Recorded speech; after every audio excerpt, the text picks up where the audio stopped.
एतराज़ात सच क्या है? इस्लाम पर उठाए जाने वाले सवालों का जवाब। अस्सलामु अलैकुम वरहमतुल्लाहि वबरकातुहू। अल्हम्दुलिल्लाह वस्सलातु वस्सलाम अला रसूलिल्लाह वअला आलिहि वसहबिहि अजमईन, अम्मा बाद। मैं आप सब का इस्तकबाल करता हूं आज के इस स्ट्रीम में। आज हम हमारे प्रोग्राम एतराज़ात सच क्या है, इस प्रोग्राम के अंदर ध्रुव राठी, मशहूर यूट्यूबर, के एक वीडियो का जायजा लेंगे जो वीडियो कल रिलीज हुई है, जिसके अंदर क्या सही बात है क्या गलत बात है मैं आपके सामने रखूंगा। कर दूं सबसे पहले कि मैं कुछ बातों को अप्रिशिएट करने वाला हूं इस वीडियो के अंदर। कुछ बातें बहुत अच्छी थी और मैं इस बात को सराहना चाहता हूं, और कुछ चीजें जो मिस्टेक्स के तौर पर हम सब देख सकते हैं, जो मैं इंफॉर्मेशन आपके साथ शेयर करूंगा, मैं समझता हूं ये लैक ऑफ इंफॉर्मेशन है। तो मेरी इस वीडियो का मकसद है सही इंफॉर्मेशन पहुंचाना, ध्रुव राठी तक भी पहुंचाना, उसके व्यूअर्स तक भी पहुंचाना, आम लोगों तक भी पहुंचाना। मकसद हमारा यह है कि हम सही बात, कंप्लीट इंफॉर्मेशन जाने। और होता है कभी मिस्टेक्स होती है, सब इंसानों से मिस्टेक होती है। तो आइए आज का प्रोग्राम हम शुरू करते हैं। मैं स्टार्ट करूंगा इस प्रोग्राम को कुछ मिस्टेक्स के साथ।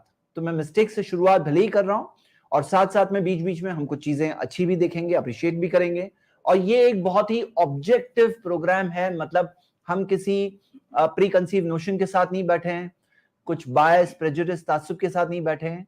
हम इंसान हैं, इंसानों से मिस्टेक हो सकती है, कभी कोई बात अलग भी हो सकती है, कहीं नजरियात भी अलग हो सकते हैं, कहीं किसी का नजरिया अलग हो। तो हम सब एक दूसरे के साथ अपने नजरिए को शेयर करते हैं ताकि सही बात क्या है वो हम सबके सामने आ जाए इंशाल्लाह।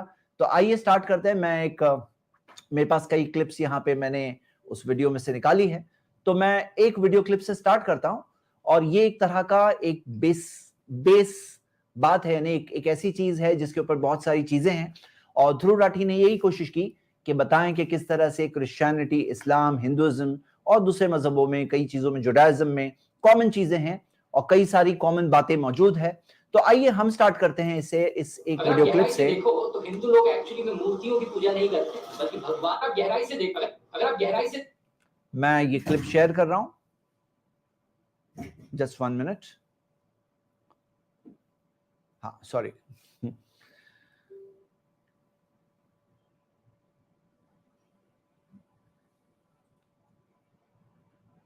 ओके, स्टार्ट करते हैं हम।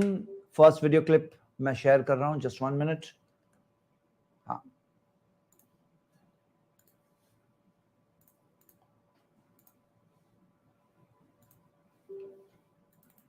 देखो तो हिंदू लोग एक्चुअली में मूर्तियों की पूजा नहीं करते, बल्कि भगवान की पूजा करते हैं मूर्ति के थ्रू। ये वैसा ही हो गया जैसे कि आप अपने फादर को याद करते हो, उनकी फोटो देखते हैं, फोटो के जरिए आप अपने पिता को याद कर रहे हो और उनको प्यार जता रहे हो। लेकिन इसका मतलब ये नहीं कि आप एक्चुअल पिता को भूलकर सिर्फ इस फिजिकल फोटो को ही प्यार जताने लग जाओ और याद करने लग जाओ।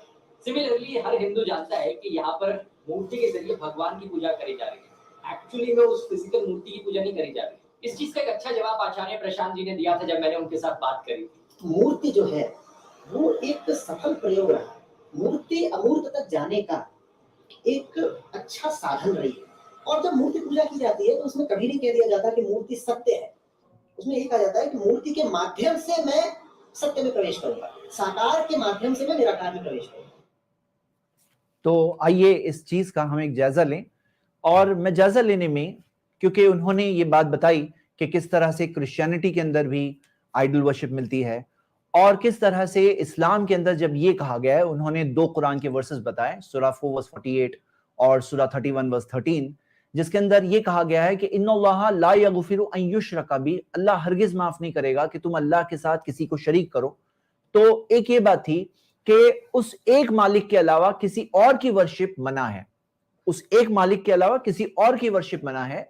तो उनका यह कहना था कि वर्शिप करने में तरीका जो हो सकता है कि चाहे फोटो के जरिए हो, चाहे मूर्ति के जरिए हो, लेकिन उस एक की वर्शिप हो। तो यहां पर आप सबके सामने मैं एक बात बता दूं कि कुरान के अंदर बहुत क्लियरली मना किया गया है। सूरह साफात की आयत है जिसके अंदर आता है कि इब्राहिम अलैहिस्सलाम ने अपनी कौम के लोगों से कहा, अताबुदूना मा तनहितूना, क्या तुम उनकी इबादत करते हो जिन्हें तुम अपने हाथों से बनाते हो। जिन्हें तुम अपने हाथों से बनाते हो, यानी कि उनकी वर्शिप गलत है। और कुरान के अंदर कई वर्सेस के अंदर आइडल वर्शिप को रॉन्ग बताया गया है। और जहां तक ये सवाल मुसलमानों का है, और मुसलमानों के ताल्लुक से इसमें कोई शक नहीं होना चाहिए, आप किसी भी मस्जिद में जा सकते हैं, कहीं भी देख सकते हैं, आपको कहीं नहीं मिलेगा कोई भी टाइप का, कितना भी कम इल्म मुसलमान क्यों ना हो, कि किसी ने अल्लाह की मूर्ति बनाया है, ऐसा कहीं नहीं मिलने वाला। तो ये एक ऐसी चीज है जो यूनिवर्सली मुसलमान फॉलो करते हैं, एक्सेप्ट करते हैं, और इस बारे में कोई डाउट नहीं है। तो इस चीज में हम ये देख रहे हैं कि एक डिफरेंस है। देखिए, हम सबको समझना चाहिए, इंसान होने के नाते कई चीजों में हमारी समझ में डिफरेंसेस हो सकते हैं।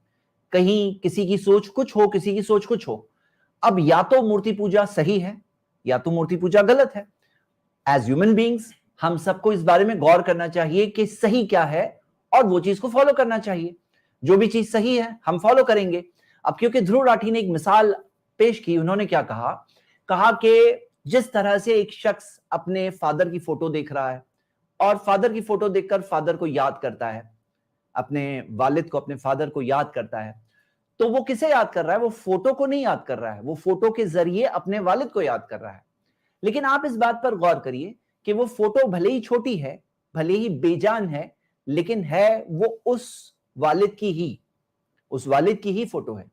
लेकिन अगर आप एक चीज से एक अंदाजा लगाइए कि क्या अंतर है, क्या गैप है वो चीजों में जो हमारे सामने है और हमारे मालिक में, यानी जो मूर्ति एक इंसान बनाएगा, चाहे कितनी भी खूबसूरत और कितनी भी बड़ी क्यों ना हो, आप देखोगे कि कितना बड़ा अंतर है। मैं आपको एक एक्चुअल पावर पॉइंट के जरिए बताना चाहता हूं। देखिए, ये है हमारे यूनिवर्स, हमारे कायनात के बारे में, कि हमारे यूनिवर्स में 2 ट्रिलियन गैलेक्सीज है। 2 ट्रिलियन यानी 2 लाख करोड़ गैलेक्सीज है। और 2 लाख करोड़ गैलेक्सीज में से आप देख सकते हो कि एक जो गैलेक्सी हमारी मिल्की वे, कितने 2 लाख करोड़ गैलेक्सीज में से एक गैलेक्सी है मिल्की वे। ये मिल्की वे गैलेक्सी के अंदर 10,000 करोड़ से 40,000 करोड़ सितारे हैं। 10,000 करोड़ से 40,000 करोड़ सितारे हैं। और वो सितारे जो इतने सारे 10,000 करोड़ 40,000 करोड़ सितारे, वो एक गैलेक्सी मिल्की वे जो 2 लाख करोड़ गैलेक्सीज में से एक है। अब उसमें हम सूरज के सामने आते हैं, जो वो 10,000 से 40,000 करोड़ सितारों में से एक सितारा है, और उसके सामने देखते हैं तो एक छोटा सा प्लैनेट दिख रहा है ना, वो ब्लू कलर का, वो है हमारी जमीन। और वो जमीन पर अगर जैसे मिसाल के तौर पे हमारे ध्रुव राठी ने जीसस क्राइस्ट की मिसाल दी, तो जीसस क्राइस्ट जेरूशलेम शहर में बॉर्न हुए थे। तो जेरूशलेम देखिए कि एक छोटा सा डॉट है, और मैं मुंबई से हूं तो मैं मुंबई को देख रहा हूं ऊपर से, तो एक डॉट है, छोटा सा डॉट है। और मुंबई इतना बड़ा शहर, लेकिन वो है एक छोटा सा डॉट इस जमीन पर। ये जो जमीन है ना, इसके ऊपर एक डॉट जितनी हैसियत भी नहीं है हमारे शहरों की। और हम बात कर रहे हैं कि इस शहर में रहने वाला एक इंसान जो एक मूर्ति बनाएगा, तो वो मूर्ति इस दुनिया के पालनहार बनाने वाले के लिए कितना बड़ा रिप्रेजेंटेशन है, क्या किस तरह का रिप्रेजेंटेशन है। वो फोटो जो आपके वालिद की है, वो फोटो इमेज टेक्नोलॉजी से, मिरर इमेज टेक्नोलॉजी से बनाई गई है, वो मिरर की इमेज ही सेव की गई है। हाँ, तो वो उनकी रिप्रेजेंटेशन है। लेकिन जो भी मूर्ति एक इंसान बनाएगा, आप खुद देखो ना, अंतर कितना बड़ा है ना, गैप कितना बड़ा है। अच्छा, मैं मानता हूं कि हम इंसानों को ऊपर वाले ने अपना एक बहुत बड़ा इंट्रोडक्शन दिया, क्योंकि अगर ये कायनात इतनी बड़ी नहीं होती, छोटा सा यूनिवर्स होता, तो हम लोगों को उसके पावर का, उसकी ग्रेटनेस का उतना बड़ा इंट्रोडक्शन नहीं मिलता था जितना अभी मिल रहा है। कि हम देख सकते हैं कि सारे वो इंसान जो वर्शिप करते हैं, जो इंसानों की वर्शिप करते हैं, और यहाँ की पृथ्वी पर, जमीन पर रहने वाली चीजों की वर्शिप करते हैं, तो हमारे लिए तो ये इंट्रोडक्शन देख के ही समझ में आ जाता है कि हम किसकी बात कर रहे हैं, हम वो जिस महान की बात कर रहे हैं, जिस जात की बात कर रहे हैं, वो कितना महान है। तो मैं यही बात रखूंगा कि ये example actually as a human being, इंसान के तौर पर, एक इंसान के साथ सिर्फ शेयर कर रहा है इंफॉर्मेशन, कि ये बात जो है इनअप्रोप्रिएट लग रही है। और जहां तक तजुर्बा है, तो हम देखते हैं कि तजुर्बा जो है ना, एक इंसान का दुनिया में सही भी हो सकता है, गलत भी हो सकता है। दुनिया एक इम्तिहान की जगह है, एग्जाम की जगह है। यहाँ पे ऐसे भी लोग हैं जो चोरी करके पाते हैं और बोलते हैं मेरा अच्छा तजुर्बा हुआ। तजुर्बा दलील नहीं हो सकती। तो मैं सिर्फ ये बात रख रहा हूं कि इस यूनिवर्स के पालनहार के लिए एक मूर्ति एक बहुत बड़ा हकीकत में अपमान है। क्यों ना हम ऐसा करें कि उसकी बनाई हुई दुनिया को देखें, इस आसमान को देखें, इस जमीन को देखें, सूरज चांद सितारों को देखें, अपने खुद के शरीर को देखें, हमारी बॉडी को देखें, इसके अंदर जो टेक्नोलॉजी उसको देखें और उसको याद करें, बनाने वाले को याद करें कि कितना महान, कितना ग्रेट है इसका बनाने वाला। तो ये हम सब के लिए बेहतर है और इससे हम उस अपमान से बच सकते हैं जो अपमान न जानते हुए एक इंसान कर रहा होगा अपनी आस्था के अंदर। देखिए, आस्था एक बात है, लेकिन आस्था हमारी सही चीज पर हो। क्योंकि अब देखिए, एक मूर्ति जो आपने बनाई, उसके बाद क्या होगा? उसके बाद किसी और की इमेजिनेशन में कोई और मूर्ति आएगी, एक दूसरी मूर्ति बन जाएगी, तीसरी की तीसरी बन जाएगी, चौथे की चौथी हो जाएगी, हर किसी की अलग अलग मूर्ति होगी, क्योंकि हर किसी के इमेजिनेशन में या जो कैरेक्टर को वो कह रहे हैं वो अलग अलग कैरेक्टर्स होते हैं। अब यहाँ पे क्या होता है कि हम उस एक पालनहार, एक मालिक जो आपका, मेरा, हम सबका मालिक है, वो एक मालिक से कहीं दूर हो गए, है ना, हम दूर हो गए। और ये चीज है जो हम सबको सोचना चाहिए। फाइनली क्या हो रहा है कि इसके अंदर कई सारी चीजें हैं। जैसे मान लो कि एक इंसान है, वो एक इंसान है, वो खा रहा है, पी रहा है, नींद, आराम, चैन, उसको बहुत सी चीजें चाहिए। अब ये मानना कि ये इंसान इस दुनिया का पालनहार है, क्या हम ये मान सकते हैं? नहीं मान सकते। चाहे कितना भी महान इंसान क्यों ना हो, हम उससे प्रेरणा ले सकते हैं, उससे इंस्पिरेशन ले सकते हैं, उससे अच्छी बातें सीख सकते हैं, लेकिन हमारी सारी जो श्रद्धा, उपासना, इबादत, बंदगी, वर्शिप जो है ना, पूजा जो है, वो उस एक मालिक जो पालनहार है, इस दुनिया का पालनहार है, तो उसके लिए होनी चाहिए। ये एक छोटी सी बात है। चलिए हम सेकेंड वीडियो क्लिप की तरफ बढ़ते हैं। मुझे थोड़ा शेयर, जब भी मैं शेयर करूंगा तो थोड़ा सा कुछ एक गैप आएगा, लेकिन प्लीज बेयर विथ मी, ताकि हम लोग सच ये क्या है? जल्द से जल्द इस्लाम पर इंशाल्लाह उठाए जाने वाले सवालों का जवाब। ठीक है, मैं सेकंड क्लिप की तरफ बढ़ रहा हूं। ओके, तो हम स्टार्ट कर रहे हैं। ये प्रॉफिट इब्राहिम को लेकर कई लोगों के द्वारा माना जाता है कि ये पहले ऐसे फिगर थे जिन्होंने मोनोथीज्म प्रीच किया। एक सेकेंड ना, मोनोथीज्म का मतलब सिर्फ एक भगवान में विश्वास रखना। इसका ऑपोजिट शब्द है पॉलीथीज्म। पॉलीथीज्म का मतलब है कि आप मानते हो कि कई सारे भगवान होते हैं। फिर से प्ले करते हैं।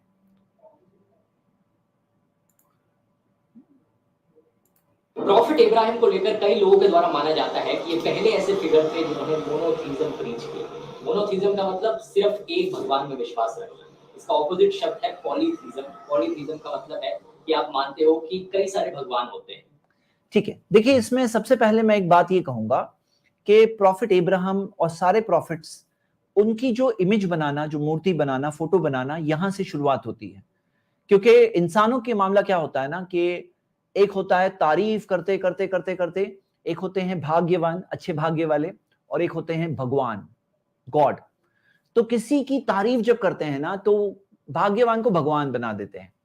इंसान की तारीफ करते करते ये समझते हैं कि यही है पालनहार, इस सृष्टि को चलाने वाला ये है। तो अब ये चीज मिस्टेक होती है। इसी वजह से जो हम देखते हैं कि जितने ये जो महान पुरुष हैं, जैसे इब्राहिम अलैहिस्सलाम के बारे में बात आ रही है, तो उनके लिए जो फोटो बनाना ये रॉन्ग है एक्चुअली।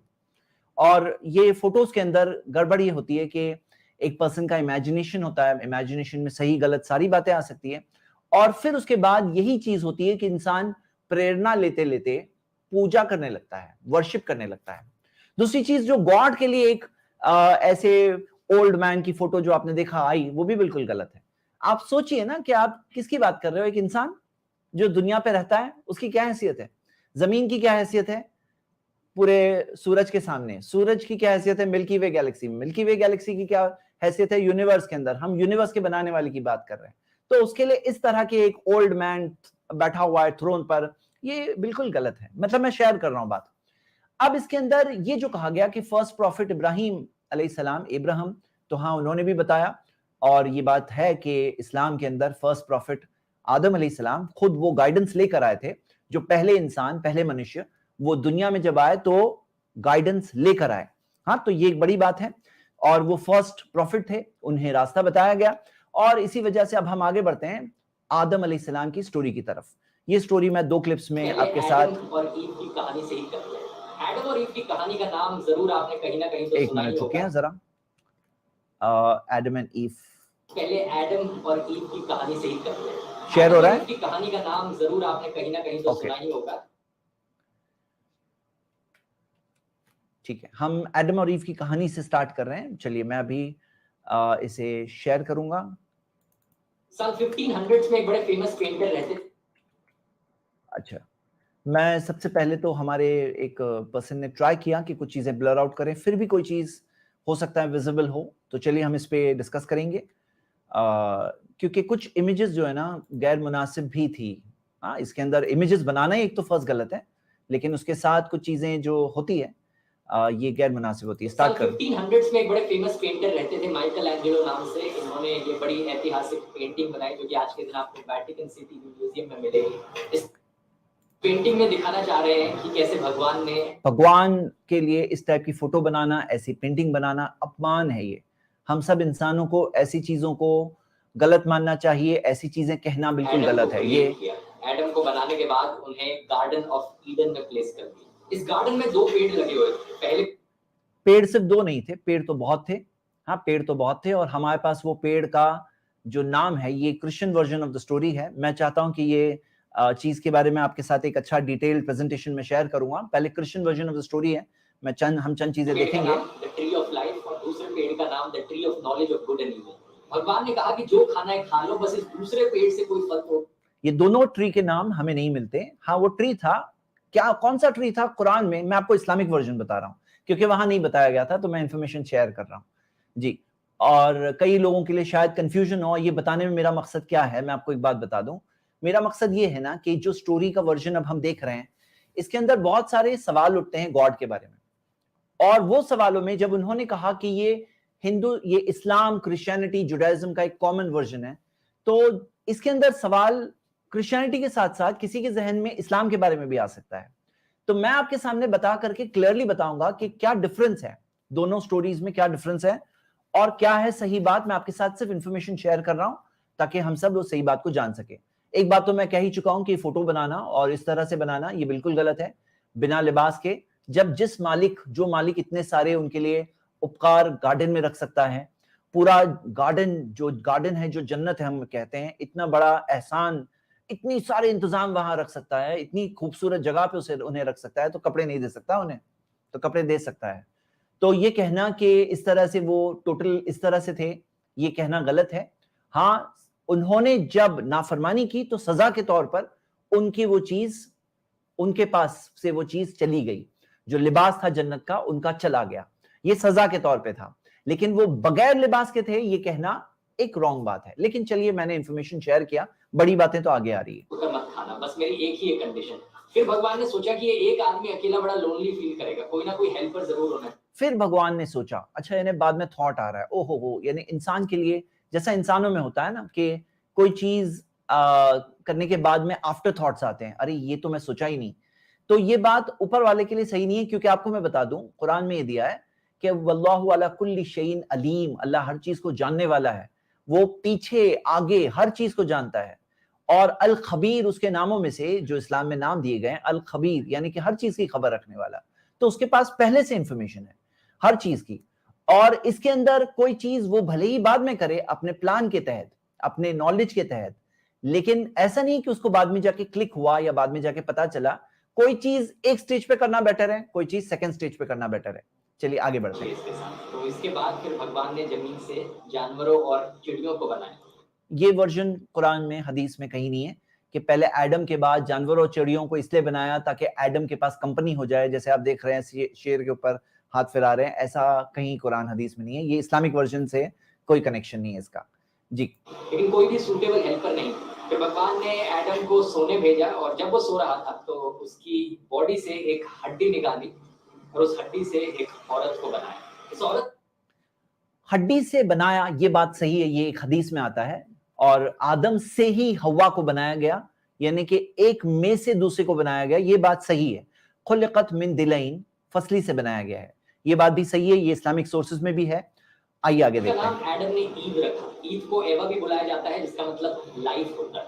एक दिन क्या होता है कि एक सांप आकर ईव को बहकाने की कोशिश करता है कि ये फॉरबिडन, ये जो सांप आकर ईव को बहकाने की कोशिश करता है, यानी कि औरतें हैं जो फिसल गई। और आगे देखिए, लेकिन ये बात कुरान के खिलाफ है, कुरान और हदीस के दोनों के खिलाफ है। को खा लो। ये जो पेड़ है जिसको लेकर भगवान ने कहा है कि इसका कोई फल नहीं खाना, इसे खा लोगे तुम्हारी आंखें खुल जाएगी, तुम बिल्कुल सांप की शक्ल में आया, ऐसा भी कुछ नहीं है, वो सांप वगैरह ऐसा कुछ नहीं है। और सांप के बारे में जो आगे आने वाला है कि सांप को ये सजा दी गई कि अभी तुम्हें तुम्हारे पेट के बल चलना पड़ेगा, ऐसा भी इस्लामिक सोर्सेज में कहीं नहीं, कुरान हदीस में कहीं नहीं है। भगवान जैसे हो जाओगे। तो बहकावे में आकर ईव उस फल को खा लेती है और अपने पति एडम को भी खिला देती है। ईव खा ली, ईव ने एडम को खिलाया, ऐसा कहीं नहीं है, कहीं कुरान में नहीं है, हदीस में नहीं है। ये दिया हुआ है कि दोनों फिसल गए, दोनों से गलती हुई, एक चीज मना की गई थी, दोनों ने वो चीज नाफरमानी की, दोनों को बाद में एहसास हुआ, दोनों ने अल्लाह से माफी मांगी और अल्लाह ने दोनों को माफ किया। जैसे कि कुरान में सूरह आराफ में सूरह 7 आयत नंबर 23 में आता है, दोनों ने अल्लाह से माफी मांगी। और सूरह बकरा के अंदर 7 जगहों पे कुरान में टोटल आपको ये स्टोरी मिलेगी। लेकिन कहीं ये नहीं कि ईव ने दिया यानी हव्वा ने किया ये और पूरा दोष लेडी पर, ऐसा कहीं इस्लामिक सोच में नहीं है। ये बात क्यों बताना जरूरी है? क्योंकि कोई जब ये देख रहा है और उसको ये टाइटल से ऐसा लग रहा है कि ये कॉमन चीजें हैं, तो ये बात वाज़ेह कर देना जरूरी है कि ऐसी चीज इस्लामिक सोर्सेज में कहीं नहीं है, कुरान में कहीं नहीं है। और जब भगवान को ये चीज पता चलती है तो फिर से भगवान के लिए ऐसी फोटो बनाना बिल्कुल रॉन्ग है। ये इंसान है, जो इंसान अपनी इमेजिनेशन से काम कर रहे हैं। जरा पूरी यूनिवर्स की तरफ अगर पुराने टेलीस्कोप वगैरह नहीं था, वो भी देखते अगर थोड़ा, तो उनको एहसास होता कि हम किसकी बात कर रहे हैं। जी, गुस्से में वो उन्हें श्राप देते हैं। सांप को कर्ज किया जाता है कि वो अपनी पूरी जिंदगी अब अपने पेट के बल ही क्रॉल, सांप पेट के बल ही चलेगा, ऐसा कहीं कुरान में नहीं है, हदीस में नहीं है। और सांप के बारे में ऐसी बात कहीं हमें नहीं मिलती। करते रहेगा और धूल मिट्टी खाएगा अपनी पूरी जिंदगी। औरत को श्राप दिया जाता है कि उसे बच्चे पैदा करने होंगे और बच्चे पैदा करते वक्त बहुत भारी लेबर पेन्स होंगे। औरत को ये श्राप दिया गया, ये बात बिल्कुल गलत है कि औरत को श्राप दिया गया, बल्कि इस्लाम के मुताबिक ऐसा कोई श्राप औरत को नहीं दिया गया। जब औरत बच्चे पैदा करती है, ये उसके लिए एक बहुत बड़ी बात होती है, एक बहुत बड़ी, एक ऐसी चीज जिससे उसको इज्जत मिलती है। सही बुखारी की हदीस है, प्रॉफेट मोहम्मद सल्लल्लाहु अलैहि वसल्लम को पूछा गया कि कौन है जो मेरी कंपेनियनशिप का सबसे ज्यादा हकदार है? उन्होंने कहा तुम्हारी माँ। फिर उनसे पूछा गया ओके, उनके बाद कौन, माँ के बाद कौन? तो उन्होंने कहा उसके बाद तुम्हारी माँ। फिर कहा उसके बाद कौन? उसके बाद तुम्हारी माँ। 3 बार कहा फिर उसके बाद कौन? कहा उसके बाद तुम्हारे वालिद यानी तुम्हारे फादर। तो पता चला कि वालिदा का इतना ऊंचा स्टेटस है और कुरान में अल्लाह ताला ने इस चीज को कई बार मेंशन किया है, हमलतहु उम्मुहु वहनन अला वहन। उसकी वालिदा ने उसे कमजोरी के बाद कमजोरी पर संभाला उसे। तो माँ की इस एहसान को पहचानना इस्लाम ने सिखाया है। कोई श्राप नहीं है बल्कि एक इज्जत का जरिया है। और एडम को श्राप दिया जाता है कि पूरी जिंदगी उसे काम करते रहना पड़ेगा, हार्ड वर्क करना पड़ेगा खाना खाने के लिए। तो ये जो श्राप है ना कि हार्ड वर्क करना पड़ेगा, ऐसा नहीं है, बल्कि बनाते टाइम पे ही अल्लाह ताला ने फरिश्तों को बताया था कि मैं एक जमीन के लिए खलीफा बना रहा हूं, खलीफतुल अर्द, जमीन के लिए। तो आदम बने ही थे जमीन के लिए, आदम नहीं बने थे जन्नत में रहने के लिए। लेकिन एक लेसन है जो वहां से मिला। यहाँ पे मैं आपको दोनों आइडियोलॉजीज में फर्क बताना चाहता हूं जो मिस हो गया है। इसी के साथ साथ गार्डन ऑफ ईडन से एडम और ईव दोनों को बाहर निकाल फेंका जाता है और वो अपनी बाकी की जिंदगी धरती पर जाकर बिताते हैं। ओके, बाकी की जिंदगी धरती पे बिताते हैं, ये जो कहा गया।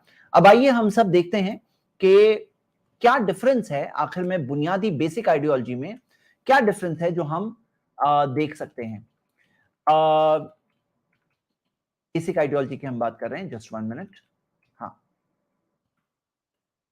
देखिए यहां पर मैं एक पावर पॉइंट शेयर करके आपको बताता हूं ताकि हम लोग इस बात को, टॉपिक को बहुत अच्छे से डायरेक्टली समझ लें कि क्या फर्क है, ताकि इंसानों की बहुत बड़ी तादाद जो मुस्लिम्स हैं और इंसानों की बहुत बड़ी तादाद जो क्रिश्चियंस हैं, और ये दोनों में क्या डिफरेंस है मैं आपको सिंपल अल्फाज में बताना चाहता हूं। और मैं रिप्रेजेंट कर रहा हूं और ये बात को ताकि बताऊं क्योंकि आदम अलैहिस्सलाम की स्टोरी से ही बहुत बड़ा डिफरेंस पैदा होता है। आदम अलैहिस्सलाम की स्टोरी से क्रिश्चियंस का एक डॉक्ट्रीन है जिसे ओरिजिनल सिन कहते हैं। वो कहते हैं आदम अलैहिस्सलाम ने जो नाफरमानी की अल्लाह की, गॉड की, तो वो ओरिजिनल सिन आदम से उनकी औलाद यानी बाप का गुनाह, जुर्म बेटे पर, बेटे का बेटे पर, बेटे का बेटे पर, इस तरह से सारे इंसानों पर ये जुर्म है। वो कहते हैं एक बच्चा भी पैदा होता है तो वो ओरिजिनल सिन का बोझ लेकर पैदा होता है। और ये चीज चाहे क्या रोमन कैथलिक्स हो या प्रोटेस्टेंट्स हो, दोनों में। तो यहां पे एक सवाल उठता है कि भाई सोचो जरा कि एक जज है और वो जज अगर कहे कि भाई क्रिमिनल नहीं मिल रहा है ना, तो मैं क्रिमिनल के बच्चे को सूली पे चढ़ा दूंगा, तो कोई भी कहेगा कि ये इंसाफ है? तो नहीं कहेगा भाई, ये कैसे? तो आदम का जुर्म कोई भी इंसान पर नहीं है कि क्रिमिनल के बेटे को कोई भी नहीं कहेगा कि सूली पे चढ़ा दो। तो ऊपर वाले ने, इस्लाम ने कंसेप्ट ये बताया है, इन्नल्लाह ला यज़लिमु मिस्काला ज़र्रा, अल्लाह जर्रा बराबर भी नाइंसाफी नहीं करता, किसी के साथ नाइंसाफी नहीं करता। और कुरान का एक बेसिक रूल है कुरान और हदीस में जो दिया है, सूरा 6 वर्स 164, वला तक्सिबु कुल्लु नफ्सिन इल्ला अलैहा, कि जो भी एक शख्स कमाता है वो उसका उसी के ऊपर बर्डन है। वला तजीरु वाजिरतुन विज़रा उखरा, कोई बोझ उठाने वाला किसी और का बोझ नहीं उठाएगा। आदम ने जो किया वो जुर्म वहां पे एक गुनाह था, और वो गुनाह अल्लाह ताला ने बाद में उन्होंने तौबा की, अल्लाह ने माफ कर दिया, वो गुनाह किसी और पर नहीं आया। और अगर माफ अल्लाह ताला नहीं भी करता तो भी इंसानों पे वो नहीं आता। और इसमें इस्लाम ने बताया कि सारे बच्चे जो पैदा होते हैं ना वो इनोसेंट पैदा होते हैं, और मोहम्मद सल्लल्लाहु अलैहि वसल्लम ने बताया कि पैदा होते हैं तो फितरत पे पैदा होते हैं, प्योर नेचर पे पैदा होते हैं। अब ये जो जेनेसिस का वर्स जो इन्होंने कोट किया एडम के ताल्लुक से, और ये जो बताया एडम और ईव के बारे में, तो ये मैंने ये हदीस आपको बताया कि कैसे माँ का कितना बड़ा स्टेटस है, जो मैंने अभी पढ़ के बताया था, वो हदीस का रेफरेंस आप स्क्रीन पे देख सकते हैं। और इस बारे में जो मैंने आपको बताया कि फतलक़ा आदमु मिन रब्बिही कलिमातिन, कि आदम ने अपने रब से वर्ड सीखे, फताबा अलैहि, और अल्लाह ने उसकी तौबा कबूल की। इन्नहु हुवा तव्वाबुर रहीम, अल्लाह तौबा कबूल करने वाला, रहम करने वाला है। तो ये है बेसिक लेसन जो आदम की स्टोरी से मेन लेसन क्या है, मेन लेसन सारे इंसानों के लिए ये है कि हम इंसान होते हैं कमजोर, हम भी फिसलेंगे, तो हमें हमारे परदादा आदम की स्टोरी से ये बता दिया गया कि जिस तरह से आदम फिसल गए थे, शैतान के बहकावे में आ गए थे, तुम मत आना। और आदम फिसल गए, फिसल करके अल्लाह ताला के नजदीक मुजरिम हो गए, लेकिन उन्होंने अल्लाह से माफी मांगी और अल्लाह ताला ने उन्हें माफ कर दिया। तो ये बताया गया कि अल्लाह की रहमत कितनी बड़ी है, अल्लाह की रहमत कितनी बड़ी है, क्योंकि कुरान की आयत है सूरा 39 वर्स 53, कुल या इबादी अल्लज़ीना असरफू अला अनफुसिहिम ला तक़नतू मिन रहमतिल्लाह, कहो ए मेरे बंदे अल्लाह की रहमत से मायूस मत होना, क्योंकि अल्लाह सारे गुनाह माफ करता है, सारे गुनाह माफ करने तैयार है, लेकिन इंसान सच्चे दिल से अल्लाह ताला से तौबा करे, जैसे कि इसके आगे की आयतों में दिया हुआ है। तो ये डिफरेंस हम देखते हैं कि क्रिश्चियनिटी में जो डिफरेंस है, क्रिश्चियनिटी में आदम का सिन सारे इंसानों पर है, इस्लाम में हर मुजरिम का गुनाह उसी पर है। आदम का सिन माफ नहीं हुआ, इस्लाम के मुताबिक माफ हुआ। क्रिश्चियनिटी के मुताबिक इंसान पैदा होता है, इविल पैदा होता है, ओरिजिनल सिन के बर्डन के साथ पैदा होता है, इस्लाम कहता है नहीं, फितरत पे पैदा होता है। इस्लाम क्रिश्चियनिटी के मुताबिक वो बर्डन सिन का बाप से बेटे तक जाता है, इस्लाम कहता है नहीं, हर शख्स पे सिर्फ खुद के गुनाहों का बर्डन है। ये मैंने आपको ये दोनों में डिफरेंसेस यहाँ की स्टोरी से बताया। अब यहां से बात आती है कि जीसस क्या हमारे गुनाहों के लिए मरे, और ये एक अलग बात है। और सही बात तो ये है कि जैसे कहा जाता है कि गॉड ने जीसस को भेजा कि वो हमारे गुनाहों के लिए मरे, तो सही बात तो ये कि जज अपने बेटे को क्या सूली पे लगाएगा कि भाई मुजरिम से मैं मोहब्बत करता हूं, मैं उसे सूली पे नहीं चढ़ाऊंगा, इसलिए मैं अपने ही बेटे को डाल दूंगा, सूली पे चढ़ा दूं। जैसे कंसेप्ट है कि जीसस इंसानों के गुनाहों को अपने कंधे पे लेकर गए और सूली पे अपनी जान दे दी, लेकिन सही बात तो यह है कि गॉड को अगर माफ करना था तो डायरेक्टली माफ कर देते। जीसस की कुर्बानी देने की क्या जरूरत है, ये मर्सी थोड़ी है, और ये इंसाफ भी नहीं है, ये इंसाफ भी नहीं है। हाँ, तो ये मैंने एक बात बताई। अब आइए मैं इसमें एक ध्रुव राठी के कमेंट पे जाता हूँ। कमेंट पे और मैं फेस टू फेस इस सवाल को ले रहा हूं जो उन्होंने एक बात कही है यहाँ पे। ये देखिए, वे अपने टॉप पिंड कमेंट है ध्रुव राठी का, और मैं ध्रुव से बात शेयर कर रहा हूं। ध्रुव, ये जो आपने बात टॉप पिंड कमेंट में जो लिखा है कि some Muslim saying that how can there be an idol of God when he has no body. मुसलमान कह रहे हैं कि गॉड का आइडल कैसे बना सकते हैं, मूर्ति कैसे बना सकते हैं जब उसकी बॉडी नहीं है। तो तब उन्होंने एक हदीस को दिया है, ध्रुव राठी ने एक हदीस को दिया है कि हदीस सही बुखारी सही मुस्लिम, that if any one of you is fighting with his brother he should avoid his face। कोई अपने भाई से लड़ रहा है तो उसके फेस को अवॉइड करना चाहिए, क्योंकि अल्लाह ने आदम को अपनी सूरत में, अपनी इमेज में बनाया।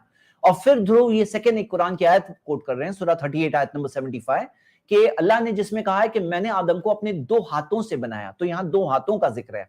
तो यहाँ पर ध्रुव लास्ट पैराग्राफ में कह रहे हैं, और मैंने जैसे कहा कि ये आइडल वर्शिप वाला टॉपिक है ना, एक बहुत ही बेस टॉपिक है जो डिस्कस किया जा रहा है एक बड़े इंपॉर्टेंट हिस्से में इस वीडियो के, और इसी वजह से मैं इस टॉपिक को डिस्कस करना चाह रहा था फेस टू फेस, ताकि कम से कम हमारे सामने वो बात क्लियर हो जाए। ये टॉप पिन कमेंट है। However, I have not said anywhere that one should definitely worship through the idols itself। यानी कि उसके जरिए ही करना है, वो ये नहीं कह रहे। मतलब कोई करे तो गलत नहीं है, लेकिन को करना ही पड़ेगा ऐसा नहीं कह रहे। ध्रुव का कहना था किसी को नहीं करना ना करे, उनका ये पोजीशन है। लेकिन मैं आपके सामने बात वाजे कर दूं। सबसे पहले हैंड्स वाली बात है ना, हैंड्स वाली बात है। चलो आपको ये बात बताता हूं।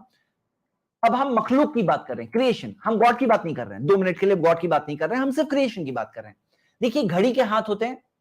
अब हम लोग एक्सपेक्ट तो नहीं करते ना ऐसे हाथ होंगे, ऐसे हाथ हम एक्सपेक्ट तो नहीं करते हैं कि घड़ी के हाथ होंगे तो हम ऐसे हाथ एक्सपेक्ट करें, ये थोड़ी एक्सपेक्ट कर रहे हैं। ये मखलूक है, क्रिएशन है। पांव है, हाथी के पांव अलग है, चींटी के पांव अलग है, टेबल के पांव अलग है। हाँ, पांव की बात कर रहे हैं।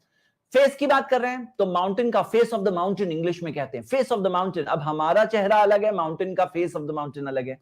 हाँ, तो पता क्या चला, ये तो सब क्रिएशन है, क्रिएशन है, क्रिएटर की बात नहीं कर रहे हैं, क्रिएशन की बात कर रहे हैं। तो इसमें हाथ अलग अलग टाइप के हाथ हैं, पांव अलग अलग टाइप के हैं, हाँ, चेहरे अलग अलग टाइप के हैं। तो यहां पे क्रिएटर जो है, हमारा क्रिएटर, वो कैसा है? तो कुरान के अंदर आता है वलम यकुल लहू कुफुवन अहद, उसके बराबर कोई नहीं, उसके बराबर कोई नहीं है। और सूरा 42 आयत नंबर 11 में आता है लैसा कमिस्ली शै, उसके बमिसल, उसके जैसा तो कोई भी नहीं है।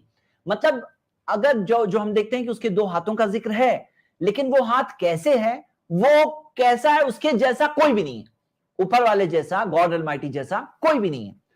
तो हम देखते हैं कि ये कहना कि उसके जैसा कोई है, ये बात गलत है। ये कोई इमेजिन करें कि भाई हमारे दो हाथ है तो ऐसे ही दो हाथ ऊपर वाले के हैं, ये मानना है कि उसके हाथ है, लेकिन कैसे है? One that such that befits his majesty, जैसे उसके शान शान, उसके जैसा कोई नहीं। और वलिल्लाहिल मसलुल आला, उसके लिए है हाईएस्ट एट्रीब्यूट, यानी जो चीज है उसके अंदर हाईएस्ट, यानी कंपैरिजन नहीं कर सकते उसके साथ किसी का। तो कुरान में एक रूल है कि वान तकुलु अलल्लाहि मा ला तालमून, कि तुम अल्लाह के बारे में जो नहीं जानते वो तुम बोलो, ये बिल्कुल गलत बात है। यानी कि हम कोई बात, यानी अल्लाह के बारे में हमें रुका गया है कि हाथ कैसे हम नहीं बता सकते। हम ये कहते हैं मानते हैं, लेकिन कैसे हैं हम उसके बारे में कोई एग्जाम्पल भी नहीं दे सकते हैं। यानी कि गॉड का आइडल बनाना तो बहुत दूर की बात, कुरान में तो रूल है फला तदरिबु लिल्लाहिल अमसाल, अल्लाह के लिए मिसालें मत बनाओ। इन्नल्लाह यालमु व अंतुम ला तालमून, अल्लाह जानता है तुम लोग नहीं जानते। तो ये बात है। तो यहां पे हम ये मानते हैं कि सुप्रीम बीइंग है जो creator and controller of the universe है। लेकिन क्या होता है, बाज लोग क्या बोलते हैं कि बोले हाथ ये गलत है। कुछ लोग इस्लाम को जब क्रिटिसाइज करते हैं तो कहते हैं ये हाथ दिया ये गलत है, ये फेस दिया है गलत है। तो फिर वो क्या कर रहे हैं ना, वो डिनाई कर रहे हैं। एक मिसाल के जरिए बताता हूं, ये मिसाल बहुत फेमस मिसाल है कि अगर मान लो कोई कहे पेड़ है ना, पेड़, ये पेड़ का के अंदर पत्ते नहीं है, ओके, उसके अंदर जो शाखें है ना, ब्रांचेस भी नहीं है, उसके अंदर फल है ना, फल भी नहीं है, उसके अंदर जो तना है ना, तना, ट्रंक ऑफ द ट्री, वो भी नहीं है। तो लास्ट में कंक्लूजन निकलेगा कि पेड़ ही नहीं है। तो यहां क्या होता है कि लोग जब गॉड के एट्रीब्यूट्स को डिनाई करते हैं, देखो वो क्रिएटर है, इसने इस यूनिवर्स का बनाने वाला है, हम उसको इमेजिन नहीं कर सकते हैं, उसके जैसा कोई नहीं है। तो जब लोग उसके जो एट्रीब्यूट्स को, सिफात को डिनाई करते हैं, कहते हैं ये भी नहीं है, ये भी नहीं, ये भी नहीं है, तो लास्ट में कंक्लूजन क्या निकलता है ना कि वो कहते हैं हाँ कोई ताकत है, कोई एनर्जी है, बस इतना रह जाता है। फिर उसके बाद नेक्स्ट स्टेप क्या होता है, वो एनर्जी का भी इनकार कर देते हैं, तो गॉड का ही इनकार हो जाता है फिर। मतलब ये एक मिस्टेक है जो लोग करते हैं और जो हम सबको बचना चाहिए। हाँ, और ये जो जहां दिया है सूरत, अल्लाह की सूरत में, ये जो हदीस कोट की दुरूराठी ने, ये हदीस है, सही मुस्लिम की हदीस है, फ़इन्नल्लाह खलक़ा आदम अला सूरतिही, अल्लाह ने आदम को अपनी सूरत में बनाया, अपनी इमेज में बनाया। तो इसका आंसर इब्न तैमिया रहमतुल्लाह ने बहुत अच्छे से बताया। एक हदीस के जरिए हम देखते हैं कि जो जन्नत में पहला ग्रुप जाएगा ना, उनका डिस्क्रिप्शन जो दिया हुआ है, एक बात कंपैरिजन से मैं बता रहा हूं, समझिए बात को। तो उनके बारे में दिया है कि अला सूरतिल कमरिल लैलतल बद्र, जैसे 14वीं का चांद जब फुल मून होता है ना, उनके चेहरे फुल मून जैसे रोशन होंगे। तो यहां पे भी सूरतुहुम, उनके चेहरे, तो ये जो उनकी सूरत, अब यहां पे जाहिर सी बात है मून कहां और उनके फेसेस कहां।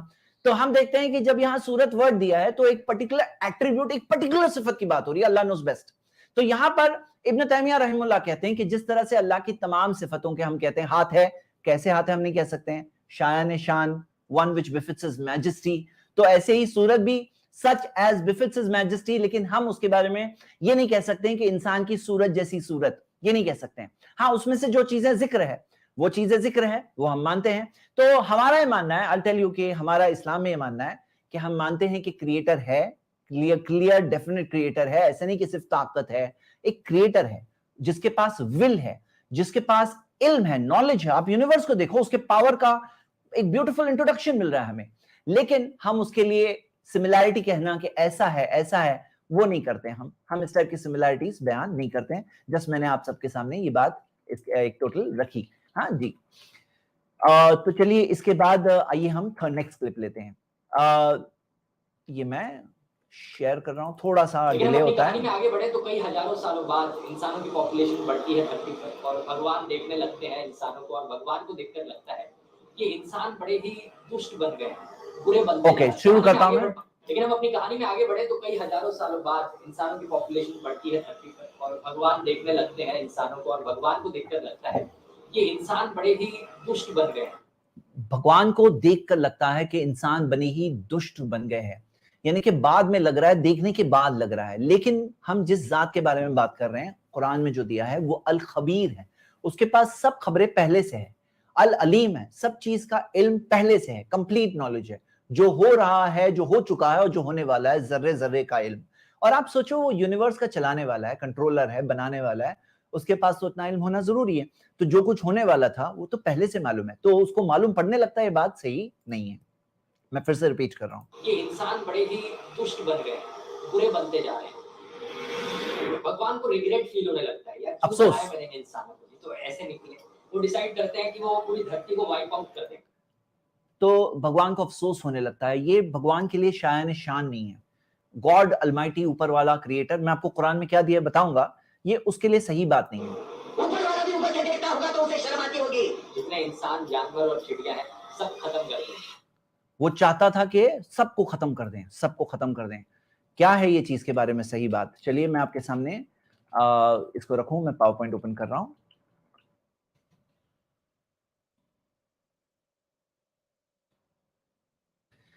चलिए, ये बात भी है ना, क्योंकि एक कंपैरेटिव एनालिसिस जब दो रिलीजन्स का कर रहे हैं तो एक कंफ्यूजन हो गया। क्या कंफ्यूजन हो गया, मैं आपको बताऊंगा। देखिए, ये है क्रिश्चियन बाइबल से, और बाइबल के अंदर रियली ऐसा कंसेप्ट है कि जैसे थर्ड लाइन देखिए, एक्सोडस चैप्टर 32 वर्स 14 में आता है, and the Lord repented of the evil which he thought to do unto his people, कि गॉड को रिपेंट हुआ, हाँ, he repented। और जेनेसिस 6:6 को देखिए, it repented the Lord that he had made man on the earth and it grieved him at his heart, कि उसके दिल में बहुत दर्द और तकलीफ हुई कि मैंने इंसान को बनाया क्यों।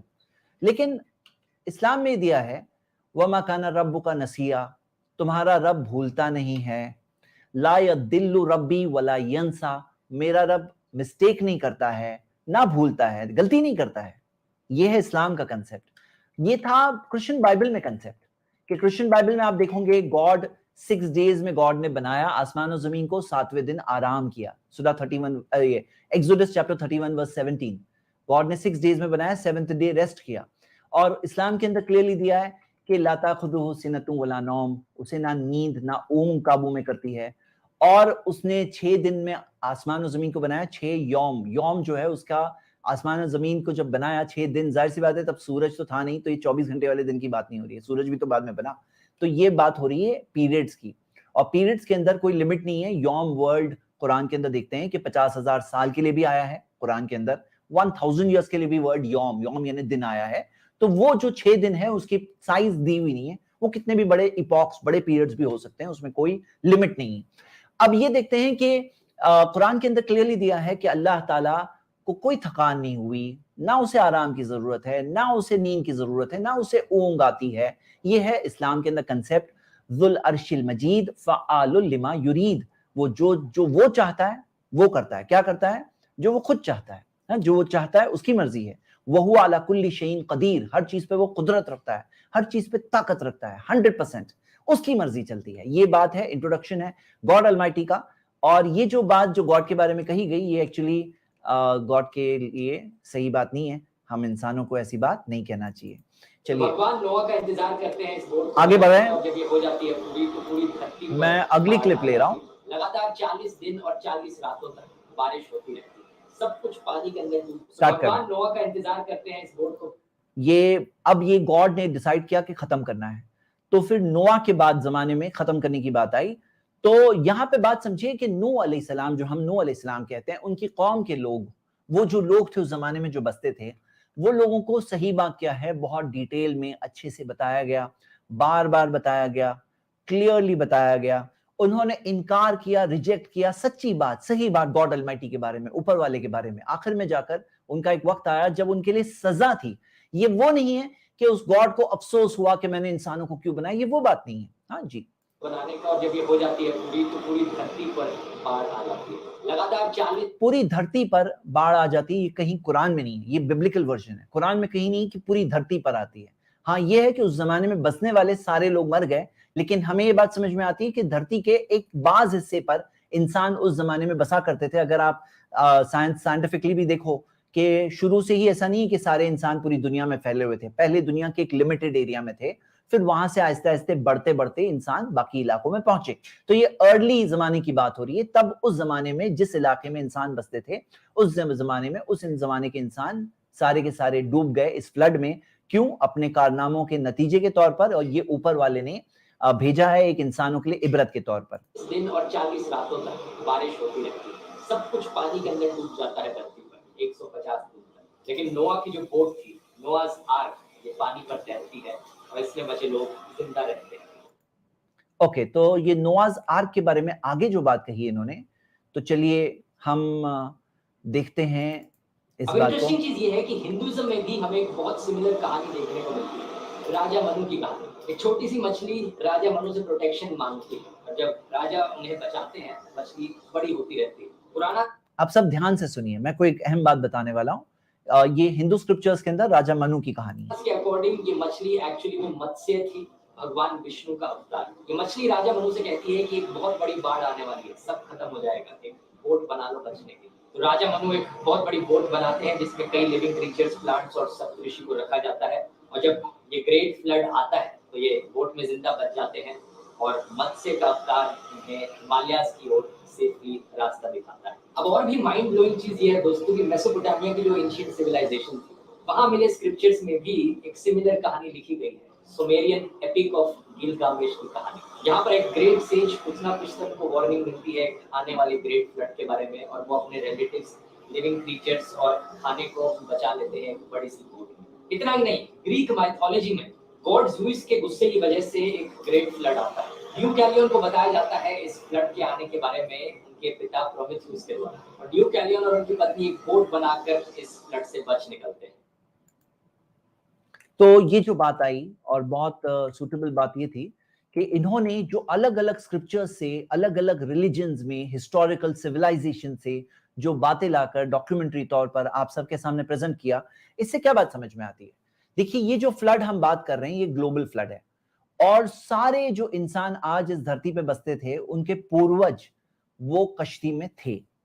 तो क्या आपको नहीं लगता कि उनकी जो सिविलाइजेशन जहां कहीं बसी हुई है, वहां कोई ना कोई बात, कोई ना कोई जिक्र वो वाकई का आएगा कि वो ग्लोबल फ्लड जो आया था, जो दुनिया में जो फ्लड आया था, वो फ्लड की बात कहीं बाप से बेटा, बेटे से बेटा, बेटे से बेटा, कहीं वो बात उन तक पहुंची होगी। तो वो स्टोरी आपको अलग अलग फॉर्म्स में जो बता रहे हैं ध्रुव राठी, मैं इस बात को अप्रिशिएट करना चाहता हूं कि ये एक बात है जो आप सब देख सकते हैं कि जो कुरान में भी दिया है, बाइबल में भी दिया है, और कितने सारे दूसरे ओल्ड सिविलाइजेशंस में भी इसका जिक्र मिलता है। क्योंकि जाहिर सी बात है कि दुनिया में आज जहां कहीं इंसान है ना, ये उसी कश्ती के सवार लोगों से आए हुए इंसान है।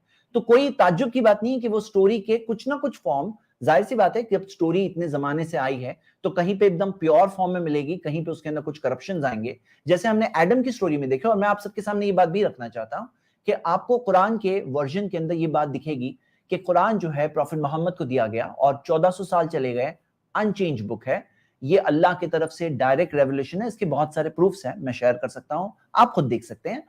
और इसके अंदर प्योर वर्जन मिलेगा। इसके अंदर आपको वो वर्जन जिसके अंदर करप्शंस है, जैसे एडम की स्टोरी में देखिए कितने सारे करप्शंस हमें मिले, जो मैंने आपके सामने रखा और बताया कि किस तरह से एक प्योर वर्जन आपको इस्लामिक सोर्सेज में मिलेगा, जो कोई भी शख्स देख सकता है।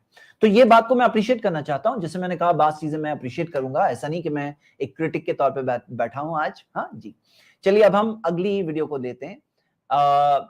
ये अगली वीडियो इसी ताल्लुक से आगे। कहानी में नोआ अब भगवान को ऑफरिंग करते हैं। भगवान से प्रॉमिस करवाई जाती है कि वो दोबारा से कभी भी इस तरीके से लाइफ को डिस्ट्रॉय नहीं करेंगे। फिर से रॉन्ग बात कि भगवान से प्रॉमिस कराया जाता है कि भगवान अब तुम नहीं डिस्ट्रॉय करोगे।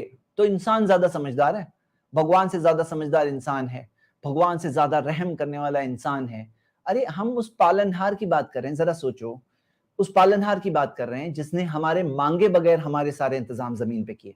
आपको क्या क्या चाहिए, सब इंतजाम पहले से जमीन पे किए। माँ की कोख में हम थे, वहां पे हमारे लिए सब गिजा पहुंचाया। हमारे जर्रे जर्रे में इंतजाम है। मेरे भाई, मेरे ब्रदर, आप ये सोचो कि जो पालनहार ने हमें बनाया ना, इसने इस धरती पर हमारे लिए जितने इंतजाम किए, कितनी चीजें हमें मालूम है, कितनी चीजें जब जाने लगती तब हमें मालूम पड़ती है। ओजोन लेयर डिप्लीट होने लगा तो पता चला।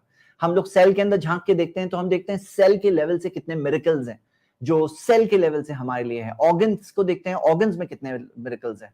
जब हम यूनिवर्स में देखते हैं तो जमीन को, अर्थ को प्रोटेक्टेड तौर पे जिंदा रहने के लिए, हमें यहाँ जिंदा रहने के लिए कितने इंतजाम है। This is all there.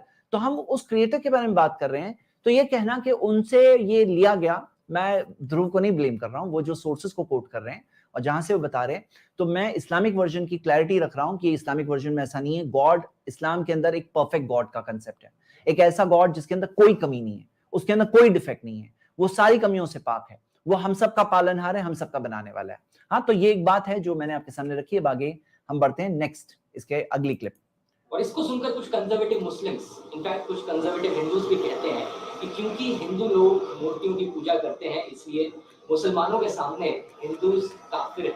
कितनी सच्चाई है इस बात? तो ये कहना कि सारे मुस्लिम सारे नॉन मुस्लिम्स को काफिर मानते हैं, ये बहुत ही गलत नोशन है। जो लोग नफरत फैलाना चाहते हैं उन लोगों के द्वारा ऐसी चीजें फैलाई जाती है। इस्लाम शब्द का मतलब ही होता है सबमिशन बिफोर द गॉड, भगवान के सामने झुकना। और मुस्लिम शब्द का मतलब होता है जो इंसान भगवान के सामने झुकता है। इसलिए एक लिबरल मुस्लिम के पर्सपेक्टिव से होता है।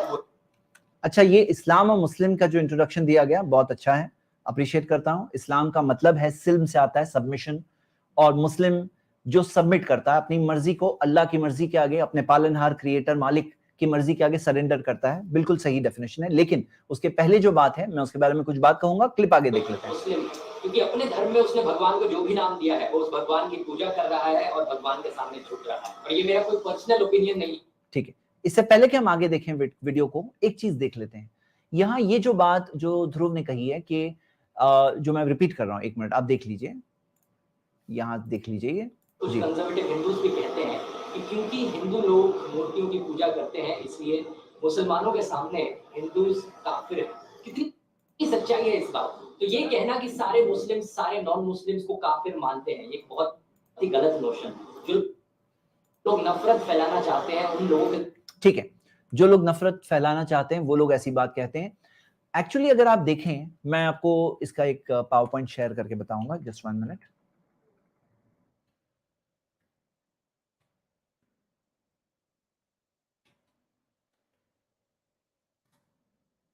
कुछ तो गैप आएगा जी, ठीक है। यहां हमें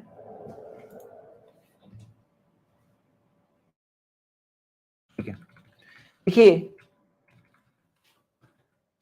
गैर मुस्लिम्स को काफिर, जैसे बाज लोगों का कंसेप्ट है ना कि ये एक तरह की गाली लगती है उनको लगता है कि हम मुस्लिम्स जैसे कि नॉन मुस्लिम्स को गाली देते हैं अगर हम उन्हें कहते हैं कि ये काफिर हैं। तो पहले तो ये प्रोपेगेंडा है। काफिर का अगर आप देखेंगे, इनकार करने वाला, यानी कि वो इस्लाम का इनकार कर रहा है, एक ऐसे स्टेट में है जिसके अंदर वो इस्लाम को एक्सेप्ट नहीं कर रहा है, इस्लाम को फॉलो नहीं कर रहा है, यानी कि वो नॉन मुस्लिम है। तो काफिर वर्ड जो ध्रुव ने बताया ना, ध्रुव ने ये कंक्लूजन दिया है कि सिर्फ एथियस्ट काफिर है और हिंदूज काफिर नहीं है। तो हकीकत तो ये है कि कोई शख्स अगर इस्लाम को फॉलो नहीं कर रहा है तो उसे काफिर वर्ड उसके लिए है। देखो, मैं ये बताऊं कि कोई चीज किसी का प्रोपेगेंडा लोगों ने किया, बाज लोगों ने कहा ना कि काफिर वर्ड एक गाली है, ऐसा कहते हैं काफिर गाली है। आप देखो डिक्शनरी मीनिंग देखो, कुफ्र का मतलब क्या है कि इसका मतलब है इनकार करना, रिजेक्ट करना। तो एक नॉन मुस्लिम क्या, कोई गाली नहीं है, ये गाली नॉन मुस्लिम कहना गाली है क्या? किसी को नॉन मुस्लिम कहें तो गाली लगेगी, क्योंकि वो मुस्लिम नहीं है, नॉन मुस्लिम है। कोई क्रिश्चियन नहीं है तो नॉन क्रिश्चियन है, कोई हिंदू नहीं है तो नॉन हिंदू है। तो क्या है, ये गाली नहीं है, डिस्क्रिप्शन है। आप देखोगे कि कुरान के अंदर सूरा 57 वर्स 20 में आता है, कमसली गैसिन आजबल कुफारा नबातुहु। अल्लाह ने कहा कि बारिश की जैसी मिसाल जो जिससे ताज्जुब होता है, बहुत खुशी होती है कुफार यानी काफिरों को खुशी होती है। ये किसे कहा गया है? क्योंकि यहां पर इस आयत के अंदर जो फल्लाह होता है ना, फार्मर जो खेती करता है ना, उसको काफिर कहा गया है लिटरल तौर पे। क्यों? क्योंकि वो फल्लाह जो होता है ना, वो बीज को छुपाता है, इसलिए उसको भी लिटरल तौर पे लफ्जी इस्तेमाल के एतबार से वो उसे काफिर कहा गया है कि वो जो बीज को छुपाता है ना, इसलिए फल्लाह कौन है? आजबल कुफारा कहा गया है, नबातुहु। तो क्या ये गाली है? अब बोले सारे फार्मर्स को गाली दी गई कि उनको काफिर कहा गया है, तो नहीं, ये एक डिस्क्रिप्शन है, उसके जो काम का डिस्क्रिप्शन है। उसी तरह कोई अगर नॉन मुस्लिम है, वो नॉन मुस्लिम कहना कोई उसके लिए इंसल्ट नहीं है, काफिर कहना भी कोई इंसल्ट नहीं है। हाँ, तो आप इसके अंदर देख लो, कोई भी विलियम लेन की डिक्शनरी है, इंग्लिश की डिक्शनरीज अवेलेबल है, तो आप इसके अंदर तो उल्टा आपको कहीं और मिसालें विलियम लेन ने अपनी इसके अंदर दी है। जैसे मैंने आपको आजबल कुफार वाली बताई, अगर आप विलियम लेन डिक्शनरी देखोगे तो इन्होंने तो कई और अरबिक के अंदर लिटरल इस्तेमाल के अंदर वर्ड काफिर के इस्तेमाल की मिसालें इन्होंने बताई है, जैसे कि आप यहाँ देख सकते हैं। तो आप देखोगे कि जैसे कभी कभार क्या होता है ना, कोई अगर गुस्से से बोले तुम तो ईमानदार हो, तुम तो ईमानदार हो, अब ये क्या है, ये भी ऐसा लगेगा ईमानदार गाली है भाई, कहने का तरीका होता है, प्रोपेगेंडा होता है, बोले ईमानदार हो तो बहुत ईमानदार हो। तो यहाँ कैसा है कि ये प्रोपेगेंडा वाली बात है, हमें इस चीज से बचना चाहिए। आपको पता है काफिर के बहुत सारे यानी राइट्स है, बहुत सारी चीजें जो नहीं बताई जाती है ना, गलत बातें बताई जाती है। और मैं एक बात और आगे अप्रिशिएट करना चाहता हूँ, ध्रुव की अप्रिशिएट करना चाहता हूँ। तो जैसे इस्लाम में काफिर जो नॉन मुस्लिम है उनके बहुत सारे राइट्स है, जान की हिफाजत, क्योंकि कुरान के अंदर सारी वो आयतें हैं, सूरा 5:32, जहां जान की एक जान बचाए तो ऐसा है जैसे सारे इंसानों को बचाया, या एक जान का कत्ल कर दिया, मासूम जान का, फकान्नमा क़तल अन्नास जमीआ, ऐसा है जैसे सारे इंसानों का कत्ल कर दिया। अब इसके अंदर जान का मजहब नहीं दिया हुआ है, मुस्लिम जान, हिंदू जान, कोई भी जान को बचाए तो इतना बड़ी नेकी है। कोई भी जान को अगर नाइंसाफी से कोई एक नाजायज तौर पे कोई एक नाजायज इस तरह से किसी की जान जाती है, तो मुस्लिम और नॉन मुस्लिम हो, ऐसा है जैसे सारे इंसानों का कत्ल कर दिया। उनके माल की हिफाजत है, मजहब के आजादी की हिफाजत है, क्यों? क्योंकि ला इकराह फी दीन, दीन में जोर जबरदस्ती नहीं है, रिलीजन में जोर जबरदस्ती नहीं है, सूरा 2:256। उनके मजहब की इज्जत की हिफाजत, क्यों? क्योंकि कुरान के अंदर आता है सूरा 6:108, जिसके अंदर आता है वला तसुब्बुल लदीना यदूना मिन दुनिल्लाह, उन्हें गालियां मत दो जिनसे वो दुआ करते हैं अल्लाह के अलावा, फयसुब्बुल्लाह अदवम बिगैर इल्म, नहीं तो वो भी अपनी जहालत में बगैर इल्म के अल्लाह को गाली देंगे। तो तुम उन्हें गाली मत दो, ये कहा गया, उन्हें गालियां मत दो, यानी उनके माबूद जो गॉड्स जो है, जो हम मानते नहीं है, हम बिलीव नहीं करते हैं वो चीज को, वो गॉड्स को हम नहीं बिलीव करते, लेकिन जो गॉड्स को से वो दुआ करते हैं, प्रेयर करते हैं अल्लाह के अलावा, अल्लाह ने कहा उन्हें गालियां तुम मत देना। तसुब्बु, सब्बा यसुब्बु का मतलब है गाली देना, अब्यूज करना, बुरा कहना, यानी कि ये भी हिफाजत की गई है। और आप देखोगे जैसे आपको पता है मुसलमानों को सिखाया गया है सूरा 24:31 कुरान में कि मोमिन मर्दों से कह दो कुल्लिल मोमिनीना यगुद्दु मिन अब्सारिहिम, अपनी नजरों की को नीची कर दो। कहा गया है ना, वो मतलब जब कोई नामहरम औरत हो, अनरिलेटेड औरत हो, तो उसके अंदर एक बिलीवरिंग मर्द को कहा गया तुम अपनी नजर नीची करो। अब इसके अंदर ये नहीं कहा गया कि मुस्लिम के लिए करना, नॉन मुस्लिम औरत हो तो नहीं करना, सबके लिए इज्जत है, सारी औरतों के लिए इज्जत है, इंसानी भाईचारा है, हम सारे इंसान आदम अलैहिस्सलाम के औलाद हैं, तो सारे इंसान कहीं दूर दूर के रिलेटिव्स ही हुए ना, रिश्तेदार हुए कि नहीं हुए। पड़ोसी का हक जब कहा गया तो मोहम्मद सल्लल्लाहु अलैहि वसल्लम ने पड़ोसी के हक के बारे में इतनी ताकीद की कि सहाबा को लगा जैसे कि अब पड़ोसी को वारिस बना दिया जाएगा। तो पड़ोसी में ये नहीं कहा गया कि मुस्लिम पड़ोसी या गैर मुस्लिम पड़ोसी, बल्कि हमारे पास एग्जाम्पल्स है सहाबा की कि किस तरह से वो अपने गैर मुस्लिम पड़ोसियों को भी जैसे कुर्बानी होती थी तो उसका गोश्त देने में और हदिये देने में, गिफ्ट देने में किस तरह से वो खास ख्याल रखते थे। तो ये सारी चीजें हैं जो हम लोग देखते हैं। मैं ये बात इसलिए मैंने आपको बताया क्योंकि हमारे यहाँ ये जो नफरत का प्रोपेगेंडा चल रहा है ना, पहले तो काफिर वर्ड को गाली बताया गया, फिर बताया गया काफिर का कोई जीने का हक नहीं है, काफिर के कोई राइट्स नहीं है। तो मैंने कुछ राइट्स आपके सामने स्क्रीन पे यहाँ पे लाए हैं इस मकसद से ताकि नफरत वाला प्रोपेगेंडा में दूर हो। मैं अप्रिशिएट करता हूँ ध्रुव राठी को कि उन्होंने इस तरह से इस बात को प्रेजेंट किया। अब आगे बढ़ते हैं, वीडियो का हम आगे का हिस्सा देख लेते हैं। कुछ कंजर्वेटिव मुस्लिम्स, इनफैक्ट कुछ कंजर्वेटिव हिंदूज भी कहते हैं जी कि क्योंकि हिंदू लोग मूर्तियों की पूजा करते हैं इसलिए मुसलमानों के सामने हिंदूज काफिर हैं। कितनी सच्चाई है इस बात? तो ये कहना कि सारे मुस्लिम्स मूर्ति को भगवान मानते हैं, करीब 600 AD के अराउंड। ओके, चलिए ये जरा मैं भगवान को जो भी नाम दिया है वो उस भगवान की पूजा कर रहा है और भगवान के सामने झुक रहा है। और ये मेरा कोई पर्सनल ओपिनियन नहीं है, एक्चुअली में ऐसा है। उस समय में भी अरेबिया में बहुत से और धर्म हुआ करते थे। अगर आप कुरान चैप्टर 2 वर्स 62 देखोगे तो उसमें ज्यूज, क्रिश्चियंस और साबियंस को काउंट किया गया है अमंग द बिलीवर्स। देखिए मैं आपको एक बात वाजे कर दूं कि यहाँ पे ये जो आयत कुरान की इन्होंने बताया है जिसके अंदर जूस, क्रिश्चियंस और सेबियंस को कहा गया, तो कहा गया मन आमना बिल्लाही, जो कोई अल्लाह पे ईमान रखता है, कयामत के दिन पे ईमान रखता है, मतलब चाहे वो जू हो, क्रिश्चियन हो, सेबियन हो, जो कोई अल्लाह पे ईमान रखता है, कयामत के दिन पे ईमान रखता है, तो उसको अपने अमाल का नतीजा मिलेगा और उसके लिए ना खौफ होगा ना वो गमगीन होंगे। तो ये बात जो खुशखबरी दी गई है। तो इसके बाद एक और आयत है कुरान की सूरा 3 वर्स 85 जिसके अंदर आता है वमन यबतगी गैरल इस्लामी दीनन, जो इस्लाम के अलावा कोई और दीन चाहेगा फलन युक़बल मिन, उससे वो कभी कबूल नहीं होने वाला। वहुवा फिल आखिरति मिनल खासिरीन, आखिरत में वो उन लोगों में हो जाएगा जो नुकसान और खसारे में है। यानी प्रॉफिट मोहम्मद सल्लल्लाहु अलैहि वसल्लम के बारे में सुनने के बाद कोई सुन ले उनके बारे में, प्रॉफिट मोहम्मद सल्लल्लाहु अलैहि वसल्लम के बारे में सही बात, सच्ची बात, उनके नबूवत के दलाइल उसके सामने क्लियर हो जाए, पैगाम क्लियर हो जाए, वो पहचान ले कि अल्लाह के सच्चे रसूल हैं, उसके बाद वो बोले नहीं मानता, मैं नहीं मानता, तो फिर उसके लिए कभी वो कबूल नहीं होने वाला कि वो दूसरे मजहब पर चले। ये बात मैं इसलिए बता रहा हूं क्योंकि देखो, आप समझो कि ऊपर वाला ने हमें बनाकर छोड़ नहीं दिया, जिसने हमारे खाने का इंतजाम किया है, पानी का इंतजाम किया है, उसने हमारी हिदायत का भी इंतजाम किया है। उसने कई पैगंबर और रसूलों को, मार्गदर्शक, गाइड्स, प्रॉफिट्स को भेजा है जिन्होंने उसका पैगाम हम तक पहुंचाया, और आखिरी पैगंबर मोहम्मद सल्लल्लाहु अलैहि वसल्लम को भी पहुंचाया। और आप इनकी सच्चाई को देखकर पहचान सकते हैं, कई सारे प्रूफ्स हैं, कुरान अल्लाह की किताब है, कई सारे प्रूफ्स हैं।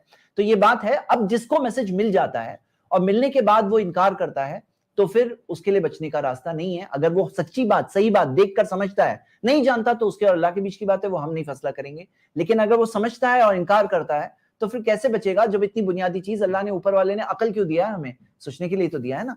तो यहाँ ये बात भी हम साथ में देखेंगे। तो ये कोई प्रीवियस जो मोहम्मद सल्लल्लाहु अलैहि वसल्लम के बारे में सुनने से पहले की बात है, वो फॉलो कर रहा था। मन आमना बिल्लाही, जो अल्लाह पे ईमान है लाता है, क़यामत के दिन पे ईमान लाता है, सबके लिए कामयाबी है, जैसे कि इस आयत में आया। ये वो लोग हैं जो भगवान में विश्वास रखते हैं। इसमें मेंशन किया गया है लड़ाई के बारे में, लड़ाई उन लोगों से जो सिर्फ एक मूर्ति को भगवान मानते हैं। करीब 600 एडी के अराउंड एक ट्राइब होती थी, कुरैश ट्राइब नाम से, ये आज के दिन के सऊदी अरेबिया के रीजन में रहती थी। इनका मानना था कि इनका सेंट्रल भगवान हुबल है, जो एक्चुअली में एक मूर्ति है जो पत्थर से बनी है और जिसका राइट हैंड टूटा हुआ था। कुरैश ट्राइब ने इसके राइट हैंड को एक गोल्डन हैंड से रिप्लेस कर दिया, सोने के बने हाथ से। अब इस मूर्ति को एक्चुअली में तोड़ा जाता है प्रॉफिट मोहम्मद के द्वारा साल 630 एडी। अब यहाँ पर माइथोलॉजिकल कहानियों को और एक्चुअल हिस्ट्री को कंफ्यूज मत करना एक दूसरे से, ठीक है। तो ये बात बता दूं कि सिर्फ हुबल की बात नहीं है, काबा के आसपास 360 के करीब आइडल्स थे और जिनकी वो वर्शिप करते थे। और ये काबा, जैसे कि आपने भी ध्रुव ने अपनी वीडियो में आगे बताया कि इब्राहिम अलैहिस्सलाम ने एक मालिक गॉड अलमाइटी, एक मालिक पालनहार गॉड अलमाइटी अल्लाह, उसकी इबादत के लिए बनाया था। और वहां पे बाद में ये करप्शंस थे, वो उस ओरिजिनल चीज से दूर हो गए थे जो इब्राहिम इस्माइल ने सिखाया। और ये एक सेंट्रल प्लेस थी, और मक्का के अंदर लोगों ने इस्लाम कबूल कर लिया था, वहां के फॉलोअर्स ने इस्लाम कबूल कर लिया था, वहां पे अब वो आइडल के वर्शिपर्स नहीं बाकी रहे। तो फिर यहाँ पर उस चीज को ओरिजिनल स्टेट में मोहम्मद सल्लल्लाहु अलैहि वसल्लम वापस ले गए, जो उसका ओरिजिनल स्टेट था वन गॉड का, जिसके ऊपर कायम किया गया था, बनाया गया था, उस पे वो वापस ले गए उस चीज को। और वहां पर उन आइडल्स को ब्रेक किया गया, जैसे कि इन्होंने भी बताया है। और वो सिर्फ एक आइडल हुबल नहीं था, उसके अंदर 360 आइडल्स थे। लेकिन हम ये भी देखते हैं कि मैं आपको बताऊं इसके बारे में, मैं आपको पावर पॉइंट के साथ बता सकता हूं, बल्कि बता ही देता हूं क्योंकि कंफ्यूजन नहीं होना चाहिए इन चीजों के ताल्लुक से। मैं आपको जस्ट एक सेकेंड मेरी पावर पॉइंट ओपन कर लेता हूं।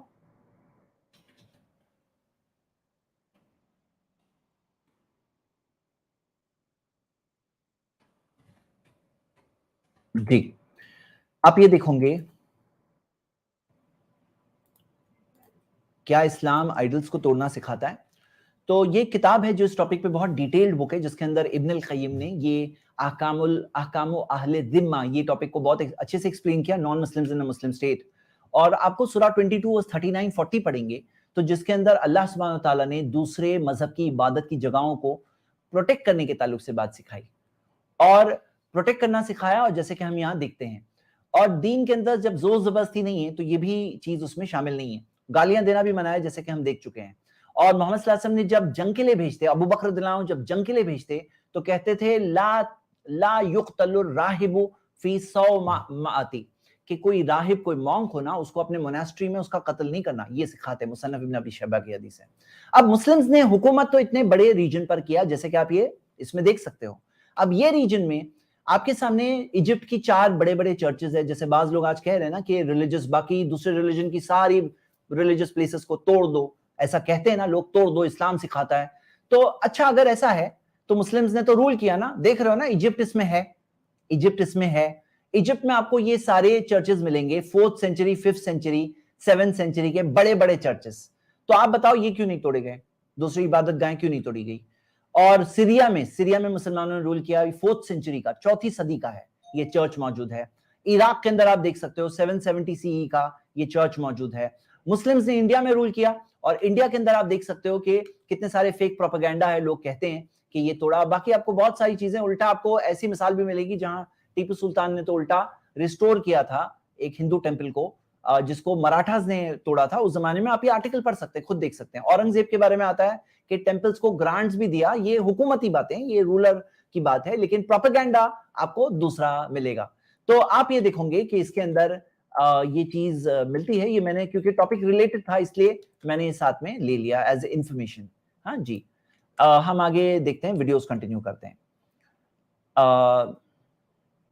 लेकिन एक चीज मेंशन करनी बनती है, इवन दो इस्लाम, क्रिश्चियनिटी और जूडाइज्म में बाकी धर्म के लोग काफिर नहीं है, लेकिन एथिस्ट जरूर काफिर है। चीज मेंशन करनी बनती है, इवन दो इस्लाम, क्रिश्चियनिटी और जूडाइज्म में बाकी धर्म के लोग काफिर नहीं है, लेकिन एथिस्ट जरूर काफिर है। नास्तिक लोग जो किसी भगवान का नहीं मानते, उन्हें जरूर काफिर कहा गया। ऐसा मैं क्यों कह रहा हूँ? क्योंकि काफिर शब्द का मतलब ही अपने आप में ये होता है। कुफ्र का मतलब होता है डिसबिलीफ, और काफिर का मतलब होता है वन हु डिसबिलीव्स इन गॉड। जी, तो ये बात जो है, मैं जैसे एक्सप्लेन किया कि ऐसा सिर्फ एथियस्ट के लिए नहीं है, ये एक बड़ी बात है, एक जनरल बात है।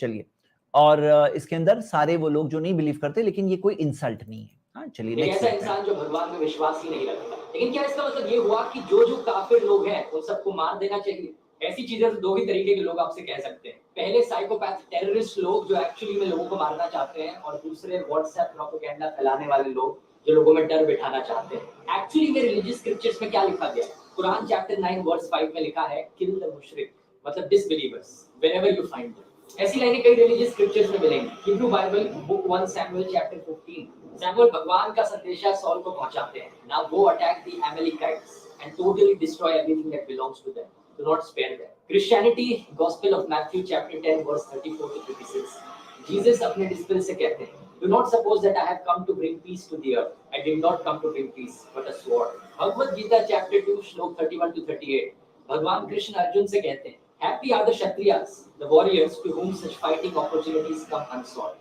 opening for them the doors of the heavenly planets। ऐसी कॉल्स फॉर वायलेंस आपको ऑलमोस्ट हर रिलीजियस स्क्रिप्चर में मिलेगी। अगर मैं इन सबको एक्सप्लेन करने बैठ गया तो बहुत लंबा वीडियो बन सकता है, लेकिन शॉर्ट में बताऊं तो ये सारी स्क्रिप्चर्स की जो लाइनें हैं, ये बहुत हेवीली कंटेक्चुअल। कॉन्टेक्स्ट के बाहर अगर आप इसे पढ़ोगे तो आपको लगेगा बात तो सही है कि ये सारे वायलेंस को प्रमोट कर रहे हैं, लेकिन कॉन्टेक्स्ट के साथ देखोगे तो आपको समझ में आएगा कि किस कॉन्टेक्स्ट में बात करी जा रही है। फॉर एग्जांपल, जब भगवान कृष्ण अर्जुन को ये कहते हैं, तो वो ये कहते हैं जब महाभारत का युद्ध चल रहा है, जब प्रॉफिट मोहम्मद अपने फॉलोअर्स से ये कहते हैं, जो बात करी जा रही है कुरैश ट्राइब के साथ लड़ाई के कॉन्टेक्स्ट में। सेम चीज एप्लीकेबल है सैमुएल के केस में भी, और जीसस की जो लाइन है यहाँ, उसका एक मेटाफोरिकल मीनिंग है।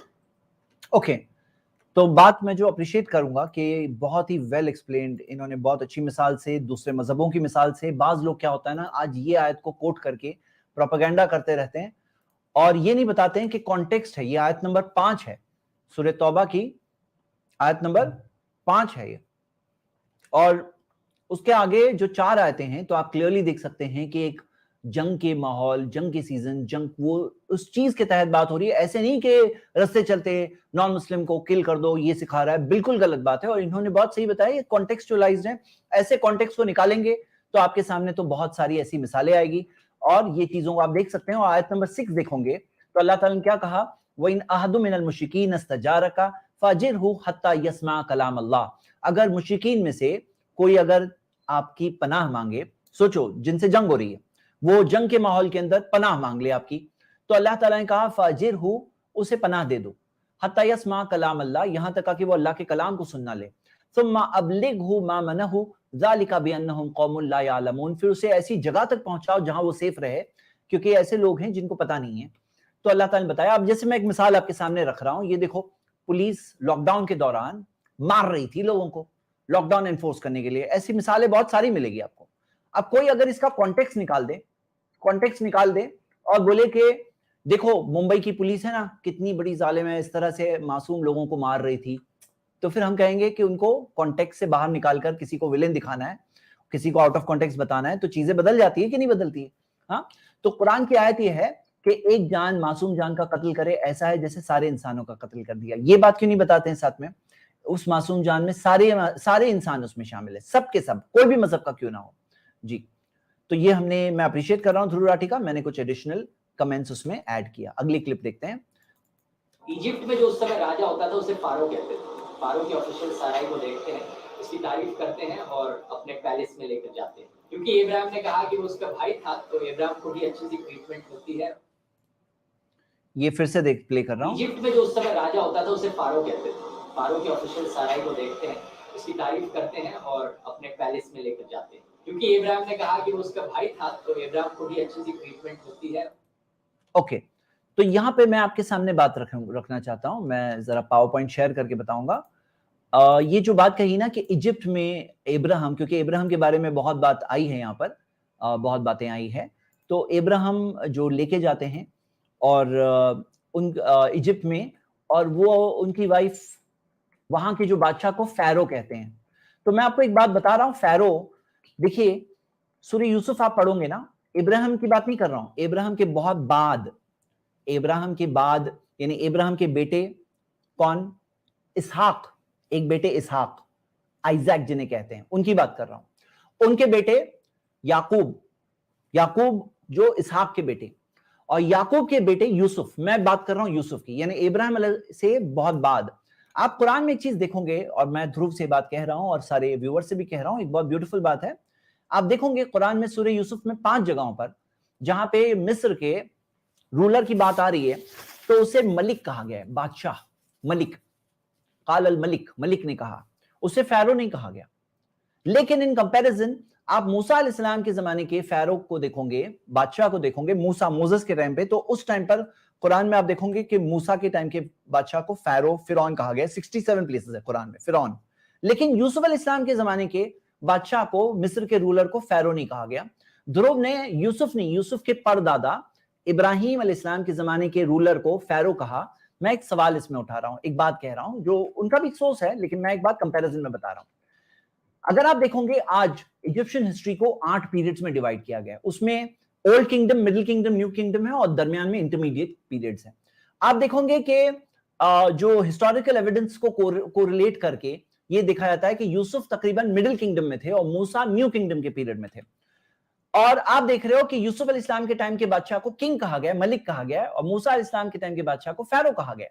बाइबल में देखोगे तो दोनों टाइम के बादशाहों को फैरो कहा गया, मोसेस के भी और यूसुफ के भी, दोनों टाइप के बादशाह को फैरो कहा गया है। और आप देखोगे कि एनसाइक्लोपीडिया ब्रिटानिका का कई कोड देखिए, इसमें क्या दिया हुआ है कि जो फैरो वर्ड जो है ना, फैरो, ये कहां से आया, इसका मतलब होता था बड़ा घर, महल, महल को फैरो कहते थे पहले। लेकिन न्यू किंगडम पीरियड में, यानी बाद में न्यू किंगडम पीरियड में, तब बादशाहों ने अपने आप को ये नाम दे दिया, फैरो नाम कब दिया अपने आप को, न्यू किंगडम पीरियड में दिया। पहले ये नाम होता था सिर्फ महल का नाम, महल को फैरो कहा करता था, किया जाता था। यानी इब्राहिम के टाइम पर, यहां तक कि यूसुफ के टाइम, जोसेफ के टाइम पर महल को फैरो कहा जाता था। लेकिन बाद में न्यू किंगडम पीरियड में आए, तब बादशाह को फैरो कहा जाने लगा, जैसा कि आप एनसाइक्लोपीडिया ब्रिटानिका के इस कोड से आपने देखा। अब आप देखोगे परफेक्ट जो कुरान के अंदर जो डिस्क्रिप्शन आता है कि मोसेस के टाइम पर जो रूलर है उसको फैरो कहा गया है, और वही रूलर को जब इब्राहिम के टाइम पर है, इब्राहिम के टाइम पे बल्कि वो जो वाकया है वो फैरो का है भी नहीं अकॉर्डिंग टू कुरानिक सोर्सेस। लेकिन जो आप कह रहे हो कि फैरो कहा जाता था, वो बात नहीं सही है, और बल्कि वो नहीं, उनके बाद यूसुफ के टाइम पे भी फैरो कहना एक हिस्टोरिकल इनएक्यूरेसी है। जैसे मैं कह रहा था, आपको कुरान के अंदर हमेशा perfect, correct, final, pure version मिलेगा ऑफ द एंटायर स्टोरी, और सिर्फ एक मिसाल नहीं, कई मिसालें इसके ऊपर पूरी हिस्टोरिकल रिसर्चेस और कंपाइल की गई है, हाँ, जिसको हम सब देख सकते हैं। चलिए अगली क्लिप देख रहे हैं, मैं एंडिंग के करीब आ रहा हूं, और फिर हम सिर्फ 5 लोगों से आज डिस्कस करेंगे। ये एक ओपन लंबी स्ट्रीम नहीं है। अच्छा, मैं आप सबको एक बहुत खूबसूरत बात बताऊं, कल रात इंशाल्लाह, संडे रात हमारी जो स्ट्रीम होती है ना, नॉर्मली हम वाह इस्लाम लेकर करते हैं, ये वीकली प्रोग्राम है बाय द वे। जो लोग आज पहली बार आए हैं, हर हफ्ते आइए, मोस्ट वेलकम। हम लोग कोई ना कोई इंपॉर्टेंट टॉपिक लेकर सवालों के जवाब देखते हैं, और संडे रात वाह इस्लाम देखते हैं। लेकिन कल एक स्पेशल स्ट्रीम रखी गई है, कौन से टॉपिक पर, कौन से टॉपिक पर, 72 हूर्स, 72 हूर्स के टॉपिक पर हमने स्पेशल स्ट्रीम रखी है, लंबी स्ट्रीम रखी है कल रात को, जिसमें मैं इंशाल्लाह शेख सरफराज फैजी, शेख किफायतुल्लाह सनाबिली और शेख शाबान बेदार, हम लोग चारों रहेंगे। 72 हूर्स के टॉपिक को फेस टू फेस बात करेंगे। किसको आना है, आओ फेस टू फेस बात करो हम लोगों से। हाँ, लॉन्ग स्ट्रीम रहेगी, 3 घंटे की रहेगी इंशाल्लाह। तो चलो आज का, क्योंकि शॉर्ट स्ट्रीम है, मैं 2 क्लिप्स, 3 क्लिप्स और 2 क्लिप्स और बता रहा हूं, और इस आज की स्ट्रीम को फिनिश कर रहा हूं। तो आइए हम कंटिन्यू करते हैं अगली क्लिप यहां है। इजराइल में जायनिस्ट मूवमेंट की शुरुआत हुई तो जायनिस्ट लोगों ने कहा कि भगवान ने जो प्रॉमिस करी थी जमीन, ये हम ज्यूज के लिए प्रॉमिस करी थी। तो जब ज्यूज को इजराइल में जायनिस्ट मूवमेंट की शुरुआत हुई तो जायनिस्ट लोगों ने कहा कि भगवान ने जो प्रॉमिस करी थी जमीन, ये हम ज्यूज के लिए प्रॉमिस करी थी। तो जब ज्यूज को प्रोसिक्यूट किया गया यूरोप में सेंचुरीज के लिए, उसके बाद वो यहाँ मूव हुए साल 1900 में। कहानी में आगे चले तो भगवान प्रॉमिस करते हैं सारा को एक बेटा देंगे। तो ये जो इजराइल के ताल्लुक से बात आई, मैं इस बारे में आपसे बात शेयर करना चाहता हूं। ये जो एक सेंसिटिव टॉपिक है और इजराइल के बारे में जो बात आई है कि एक मिनट में पावर पॉइंट रीलॉन्च करूं। हाँ जी,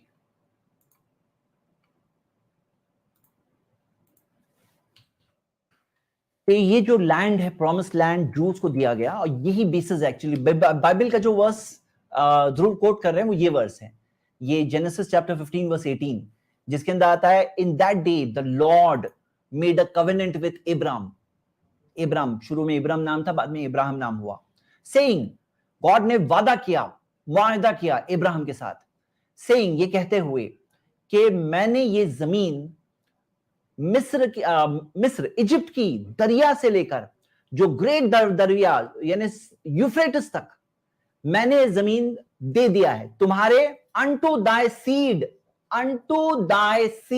पढ़ो वर्ड्स, unto thy seed, मैंने तुम्हारी औलाद को दे दिया है, तुम्हारी सीड यानी तुम्हारे नस्ल से आने वालों को मैंने जमीन दे दिया है। तो अब ये जमीन की बात है, तो आप देखोगे कि इब्राहिम के तो दो बेटे थे, दोनों from the seed of Ibrahim हुए ना, इसहाक यानी कि आइजैक और इस्माइल जिन्हें इश्माइल कहते हैं बिब्लिकल सोर्सेज में।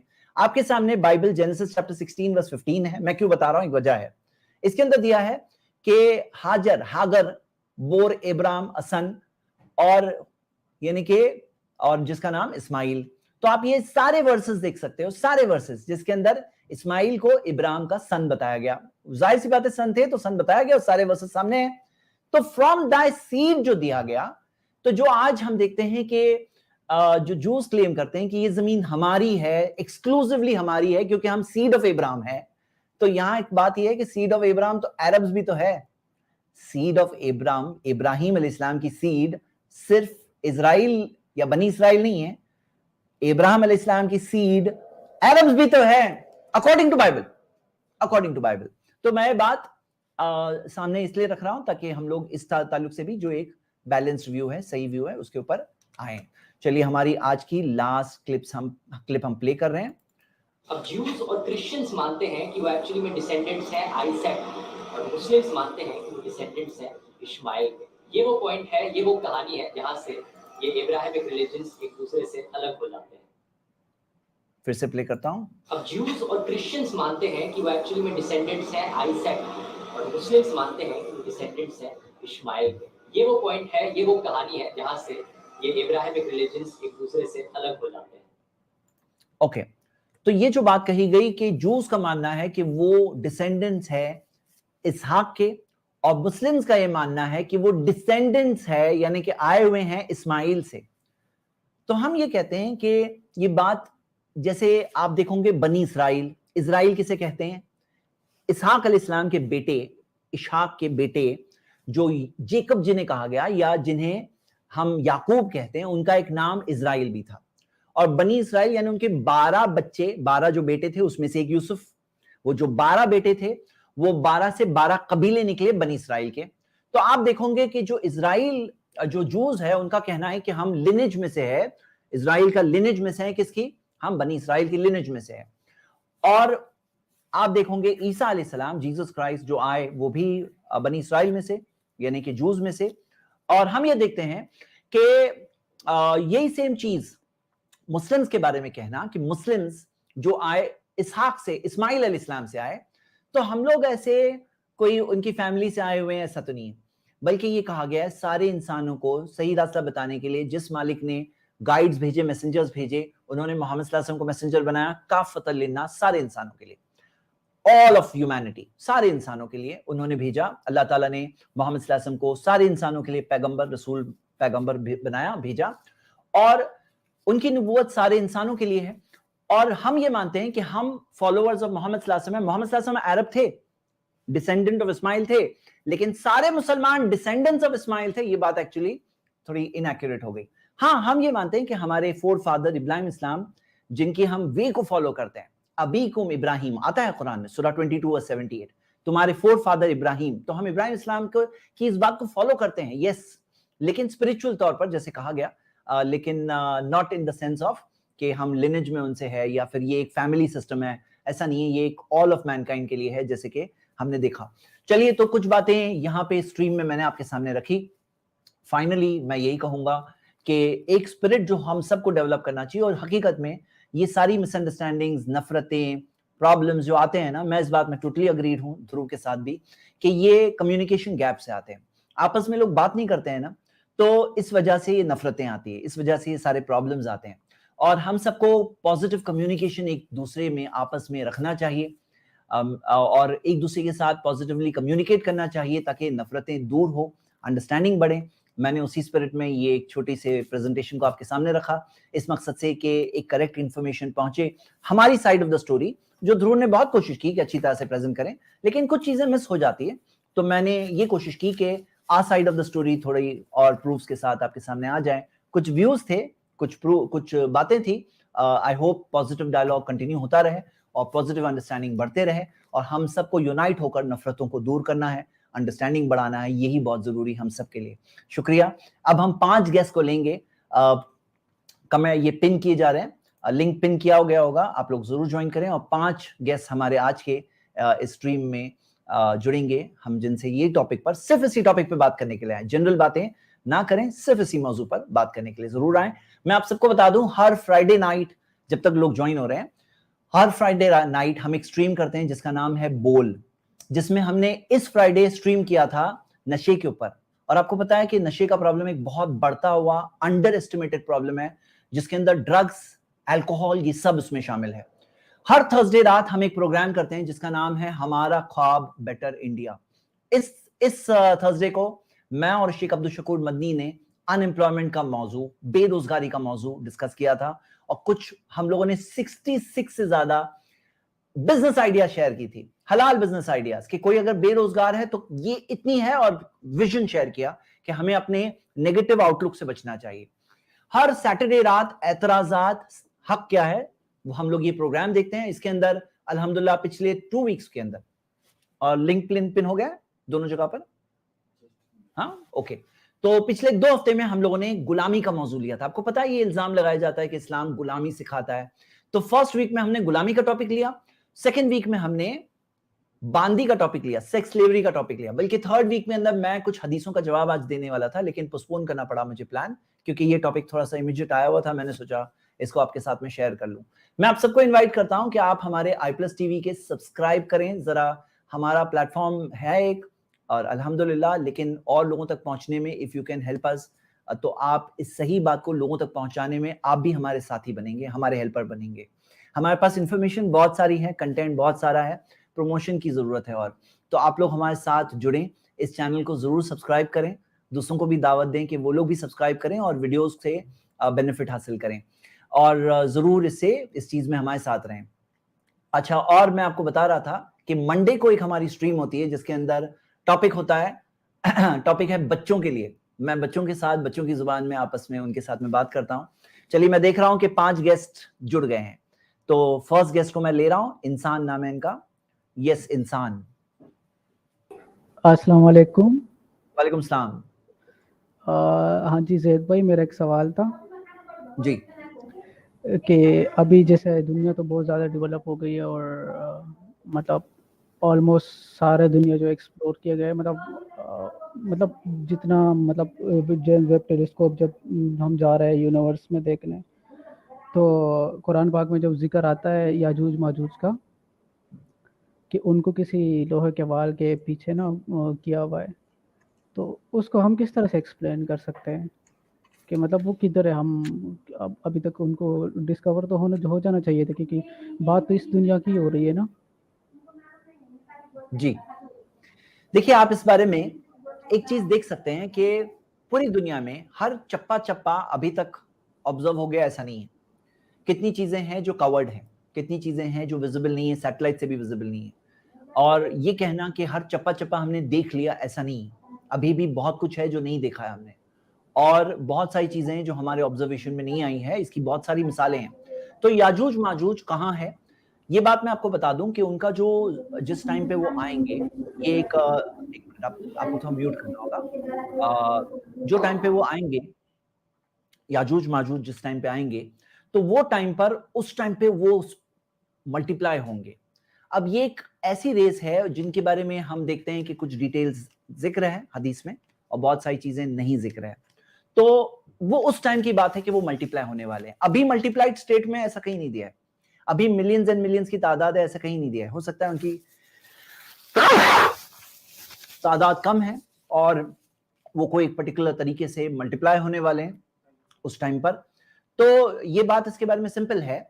और मैं आपको एक सिंपल मिसाल से बताऊंगा। मार्को पोलो जब चाइना गए थे, तो मार्को पोलो ने रिपोर्ट किया चाइना ऐसा है, ऐसा है, ऐसा है, ऐसा है, लेकिन ग्रेट वॉल ऑफ चाइना को मेंशन ही नहीं किया।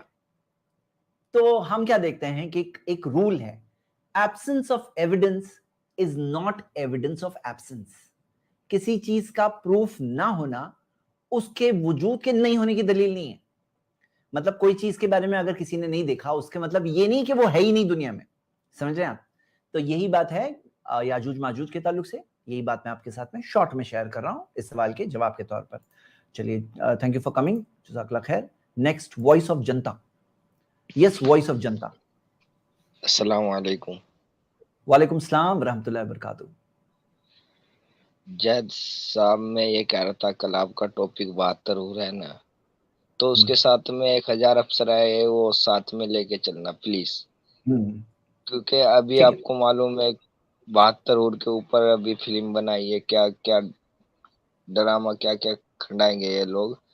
उसके लिए बोल रहा हूँ, ताकि हमारे जो लड़के हैं ना, जो यूट्यूब पे क्लिप डालते हैं, उसके साथ में वो क्लिप काट के वो भी डाले अलग अलग अपने अपने चैनल पे, तो सबको ये मालूम पड़ेगा ना 72 हो रही नहीं, 1000 अफसर है, वो अच्छी है, ज्यादा है। जी, सजेशन आपका अच्छा है। इंशाल्लाह कल हमारा जब प्रेजेंटेशन आप देखेंगे पावर पॉइंट के साथ में, तो आपको और भी डिटेल्स पता चलेगी इंशाल्लाह। हाँ, थैंक्स फॉर कमिंग, शुक्रिया। Mister x. अस्सलाम वालेकुम या रहमतुल्लाह। वालेकुम सलाम रहमतुल्लाहि व बरकातहू। बात क्रिश्चियनिटी, एथिज्म और इस पे किताबों पर ही चल रही थी। तो फिर अहलुल किताब मतलब जो कुरान है, तौरात है, इंजील है, अगर इंजील को आज के ज़माने में अगर रिसर्च करने जाए और एक्चुअल इंजील क्या उतरी है अगर रिसर्च करने जाए, तो क्या पॉसिबल है उसको ढूंढना, मतलब जो आज के टाइम पे निकले, अगर एक्चुअल इंजील में क्या क्या उतरा था, क्योंकि ईसाइयों ने तो फेरबदल कर करके। जी, जैसे ब्रदर आपने जो इंजील के बारे में, जैसे प्रीवियस प्रॉफिट्स को, पिछले नबियों को किताबें दी गई, और वो किताबों में हम देखते हैं कि इंजील भी उन प्रीवियस किताबों में से जो ईसा अलैहिस्सलाम को दी गई, उस जमाने और दौर के लिए थी, उस पीरियड के लिए थी। जब उसका पीरियड खत्म हो गया, तो अल्लाह ताला, गॉड अलमाइटी, ऊपर वाला जानता है कि कौन सी चीज किस जमाने के लिए है, किस दौर के लिए, किस पीरियड के लिए। वो उस पीरियड के लिए थी। जब उसका पीरियड खत्म हो गया, तो उसके उस डिवाइन विजडम में वो चीज अपने प्योर फॉर्म में, अपने अनकरप्टेड फॉर्म में आज मौजूद नहीं है। आज मौजूद नहीं है, जैसा कि हमने कई मिसालें आज भी देखी और भी देख सकते हैं। कुरान में भी दिया हुआ है, युहर्रिफून अल कलिमा अन मवादीही, कि वो लोगों ने बातों को अपनी जगह से बदल दिया और काफी कुछ भूल गए। तो काफी सारी चीजें वो भूल गए, चीजों को बदली गई, और ये चीजें आप देख सकते हैं। मैं आज का टॉपिक नहीं है तो मैं उसके डिटेल में नहीं जा रहा हूं। तो अब यहाँ पे माय ब्रदर, ऐसा है मामला कि मैं आपको एक मिसाल से पूछूंगा कि आप बताओ कि आप डॉक्टर के पास कभी बीमार हो गए हो? कभी बीमार हो और डॉक्टर के पास गए हो? बहुत बार। हाँ, अब ऐसा कभी हुआ है कि डॉक्टर ने आपको कहा है कि ये नहीं खाना, वो नहीं खाना, ऐसा कहा है आपसे कभी?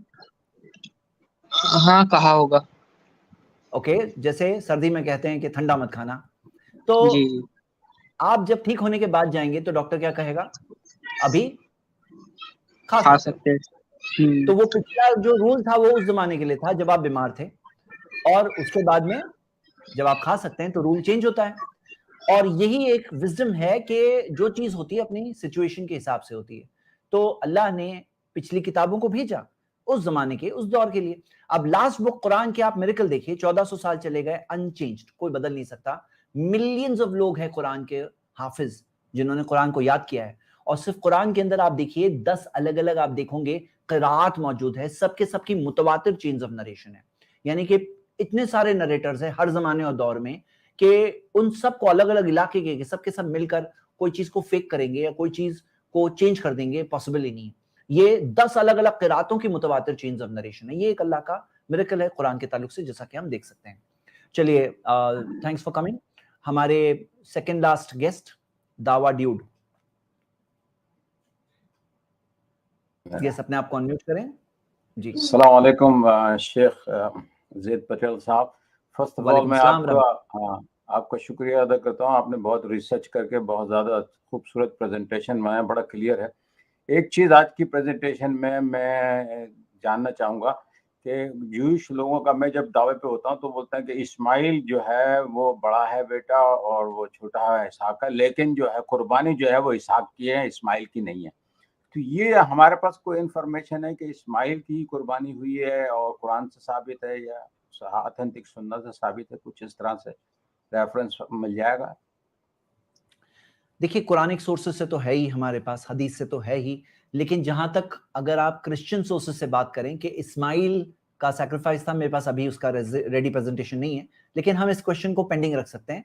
आप अगर हमारे इसी प्रोग्राम में एतराजात में अगले सैटरडे आए तो मैं इसका प्रेजेंटेशन देने की कोशिश करूंगा इंशाल्लाह, क्योंकि मैं जानता हूं, क्योंकि अभी कुर्बानी के दिन भी है, तो ये एक रेलेवेंट क्वेश्चन है, इसको हम कवर करेंगे इंशाल्लाह। ओके, जज़ाकल्लाह खैर। एक और चीज़ मैं आपको थोड़ा इन्फॉर्मेशन देना चाह रहा हूँ। मैंने रिसेंटली देखा है कुछ क्रिश्चियन चैनल है, एक कहता है हिस्ट्री वैली है, इंग्लिश चैनल है, दूसरा मिथ विजन है। वहाँ पर 5-7 डॉक्टर PhD क्रिश्चियन स्कॉलर हैं, उन्होंने क्रिश्चियनिटी छोड़ दी। उन्होंने ये देखा है कि होमर में जो ग्रीक मिथिकल जो एपिक है उनका, उसमें एक कैरेक्टर है हेक्टर।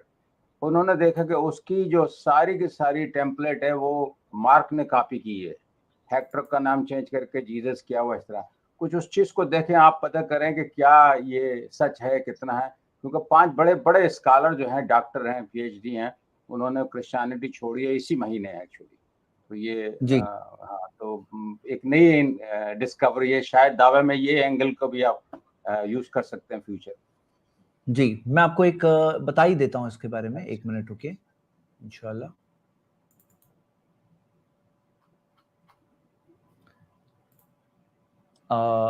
ये देखिए,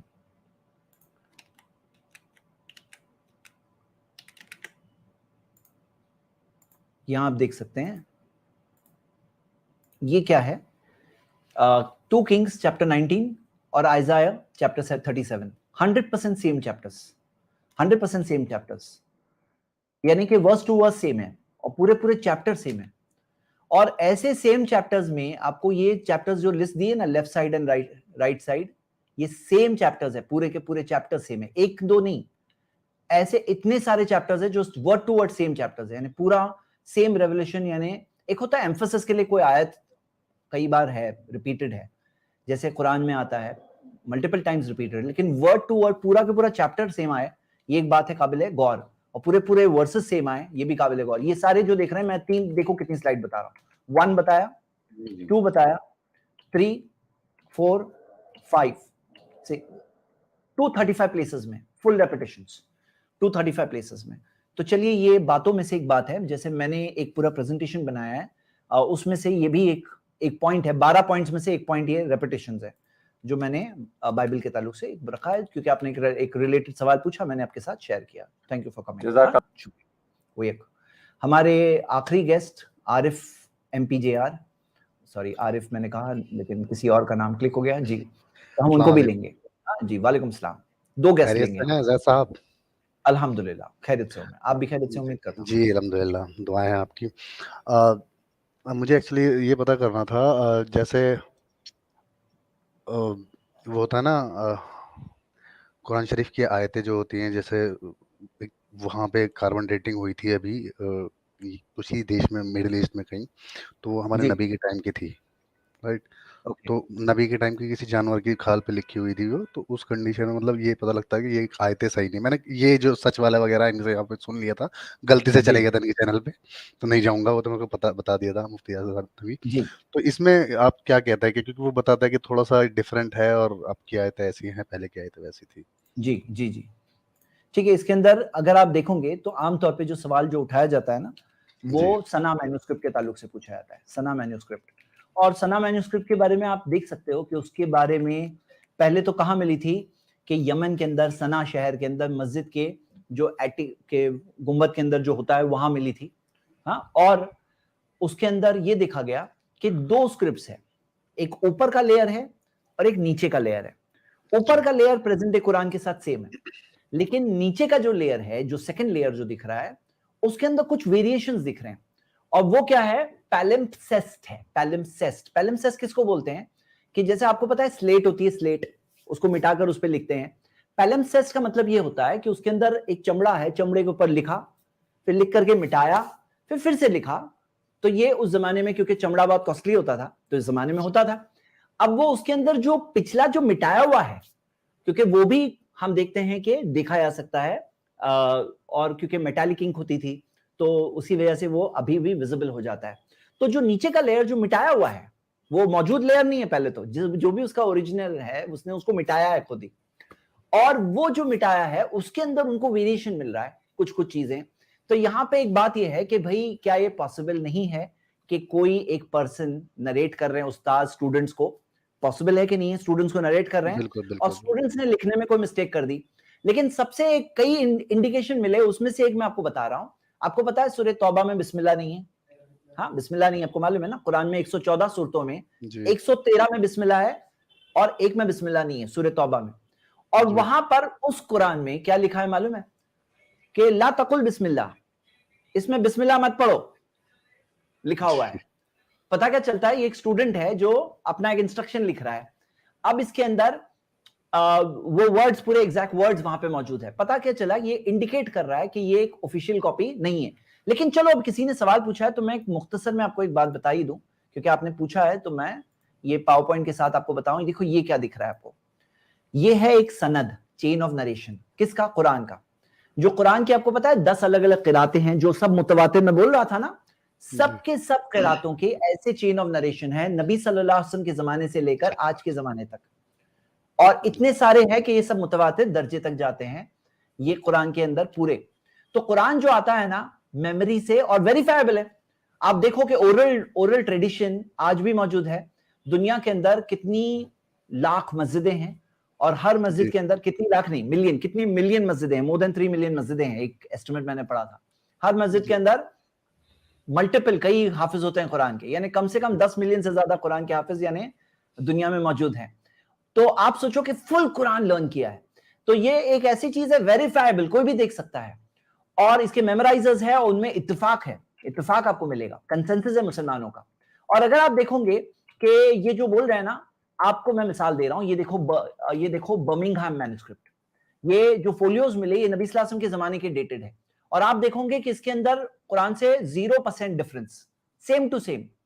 और ऐसे एक दो नहीं है, आपको कई सारी मैन्युस्क्रिप्ट्स मिलेगी। ये सारी मैन्युस्क्रिप्ट्स का कलेक्टिवली देखेंगे, हालांकि ये बेसिस नहीं है, ये एक एडिशनली कोई देख रहा है। तो ऐसी कई सारी मैन्युस्क्रिप्ट्स को मैच करेंगे। तो जैसे मिसाल करो के तौर पर कोई भी आयत के बारे में कोई डाउट करता है, अरे ये आयत ऐसी थी नहीं थी, पहले तो इतना सारा ओरल ट्रेडिशन है, सनदें हैं, मेमोराइजर्स है, हाफिज मौजूद है, वो हमारा बेसिस है। लेकिन मैन्युस्क्रिप्ट से देखोगे तो आपको हर आयत की कई सारी मैन्युस्क्रिप्ट्स मिलेगी। ऐसी वेबसाइट्स भी अवेलेबल है आज, जिसमें आप ये मैन्युस्क्रिप्ट जाकर देख सकते हैं, और कोई भी किसी का क्वेश्चन होना तो क्वेश्चन का आंसर हम वहीं पे देख सकते हैं। इसको आप अगर दूसरे रिलीजन से कंपेयर करोगे, एक मिसाल से समझिए कि जुडाइज्म के अंदर भी तो किताबें हैं मौजूद। मोसेस कब थे? लेकिन मोसेस आज से तकरीबन कहते हैं 1450 साल पहले थे। आज से नहीं, जीसस का इसके 1450 साल, यानी आज से तकरीबन 3500 साल पहले।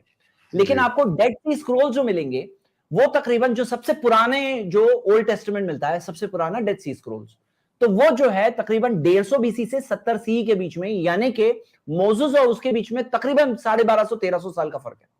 1250-1300 साल का फर्क है मैन्युस्क्रिप्ट में और ओरिजिन में। उसी तरह क्रिश्चियनिटी में आप मिसाल देख सकते हो, ये स्क्रीन को देखोगे तो अलग अलग मजहब की किताबों में कब वो किताब आई थी और कब की ओल्डेस्ट मैन्युस्क्रिप्ट है। तो आपको इस्लामिक सोर्सेज में पहले तो ओरल ट्रेडिशन मिलती है, इतने सारे यानी हाफिज मिलते हैं, वो मेंटेन्ड ट्रेडिशन मिलती है, सनदें मिलती है, चेन ऑफ नरेशन, वो नरेशन के अंदर जो जो रावी है उनके बारे में इंफॉर्मेशन मिलती है।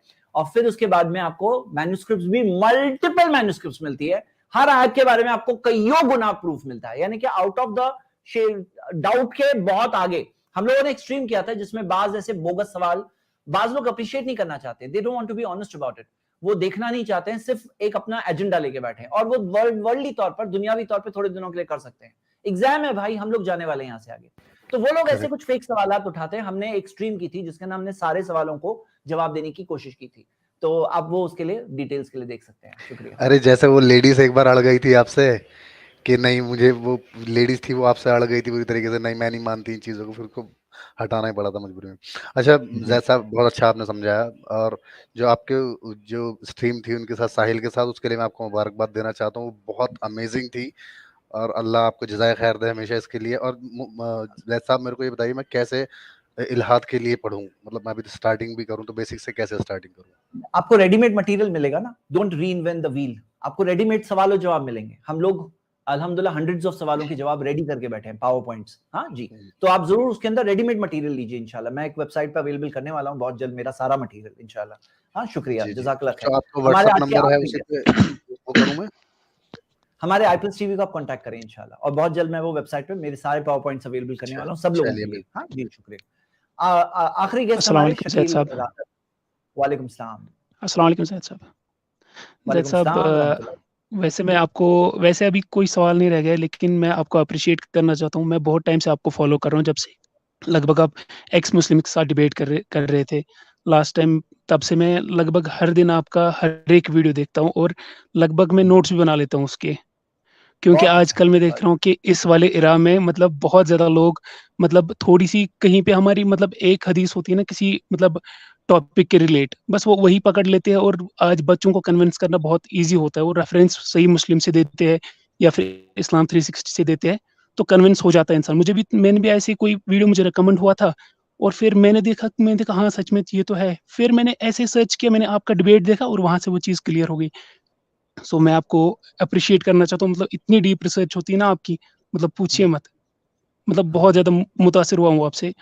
प्लस जो दुर्राठी का मैंने आज सुबह ही देखा था, सुबह ही आज लगभग कुछ टाइम पहले 4-5 घंटे पहले मैंने उनका वीडियो देखा था, तो तभी मुझे लगा था नहीं ये मतलब डाउट मतलब क्लियर करने की कोशिश नहीं कर रहे, ये बढ़ाने की कोशिश कर रहे, थोड़ी सी बातें ऐसी मिक्स कर रहे हैं। हम उनको बेनिफिट ऑफ डाउट देंगे, हम इसमें बेनिफिट ऑफ डाउट देंगे। जी होता है जी, ऐसा भी है।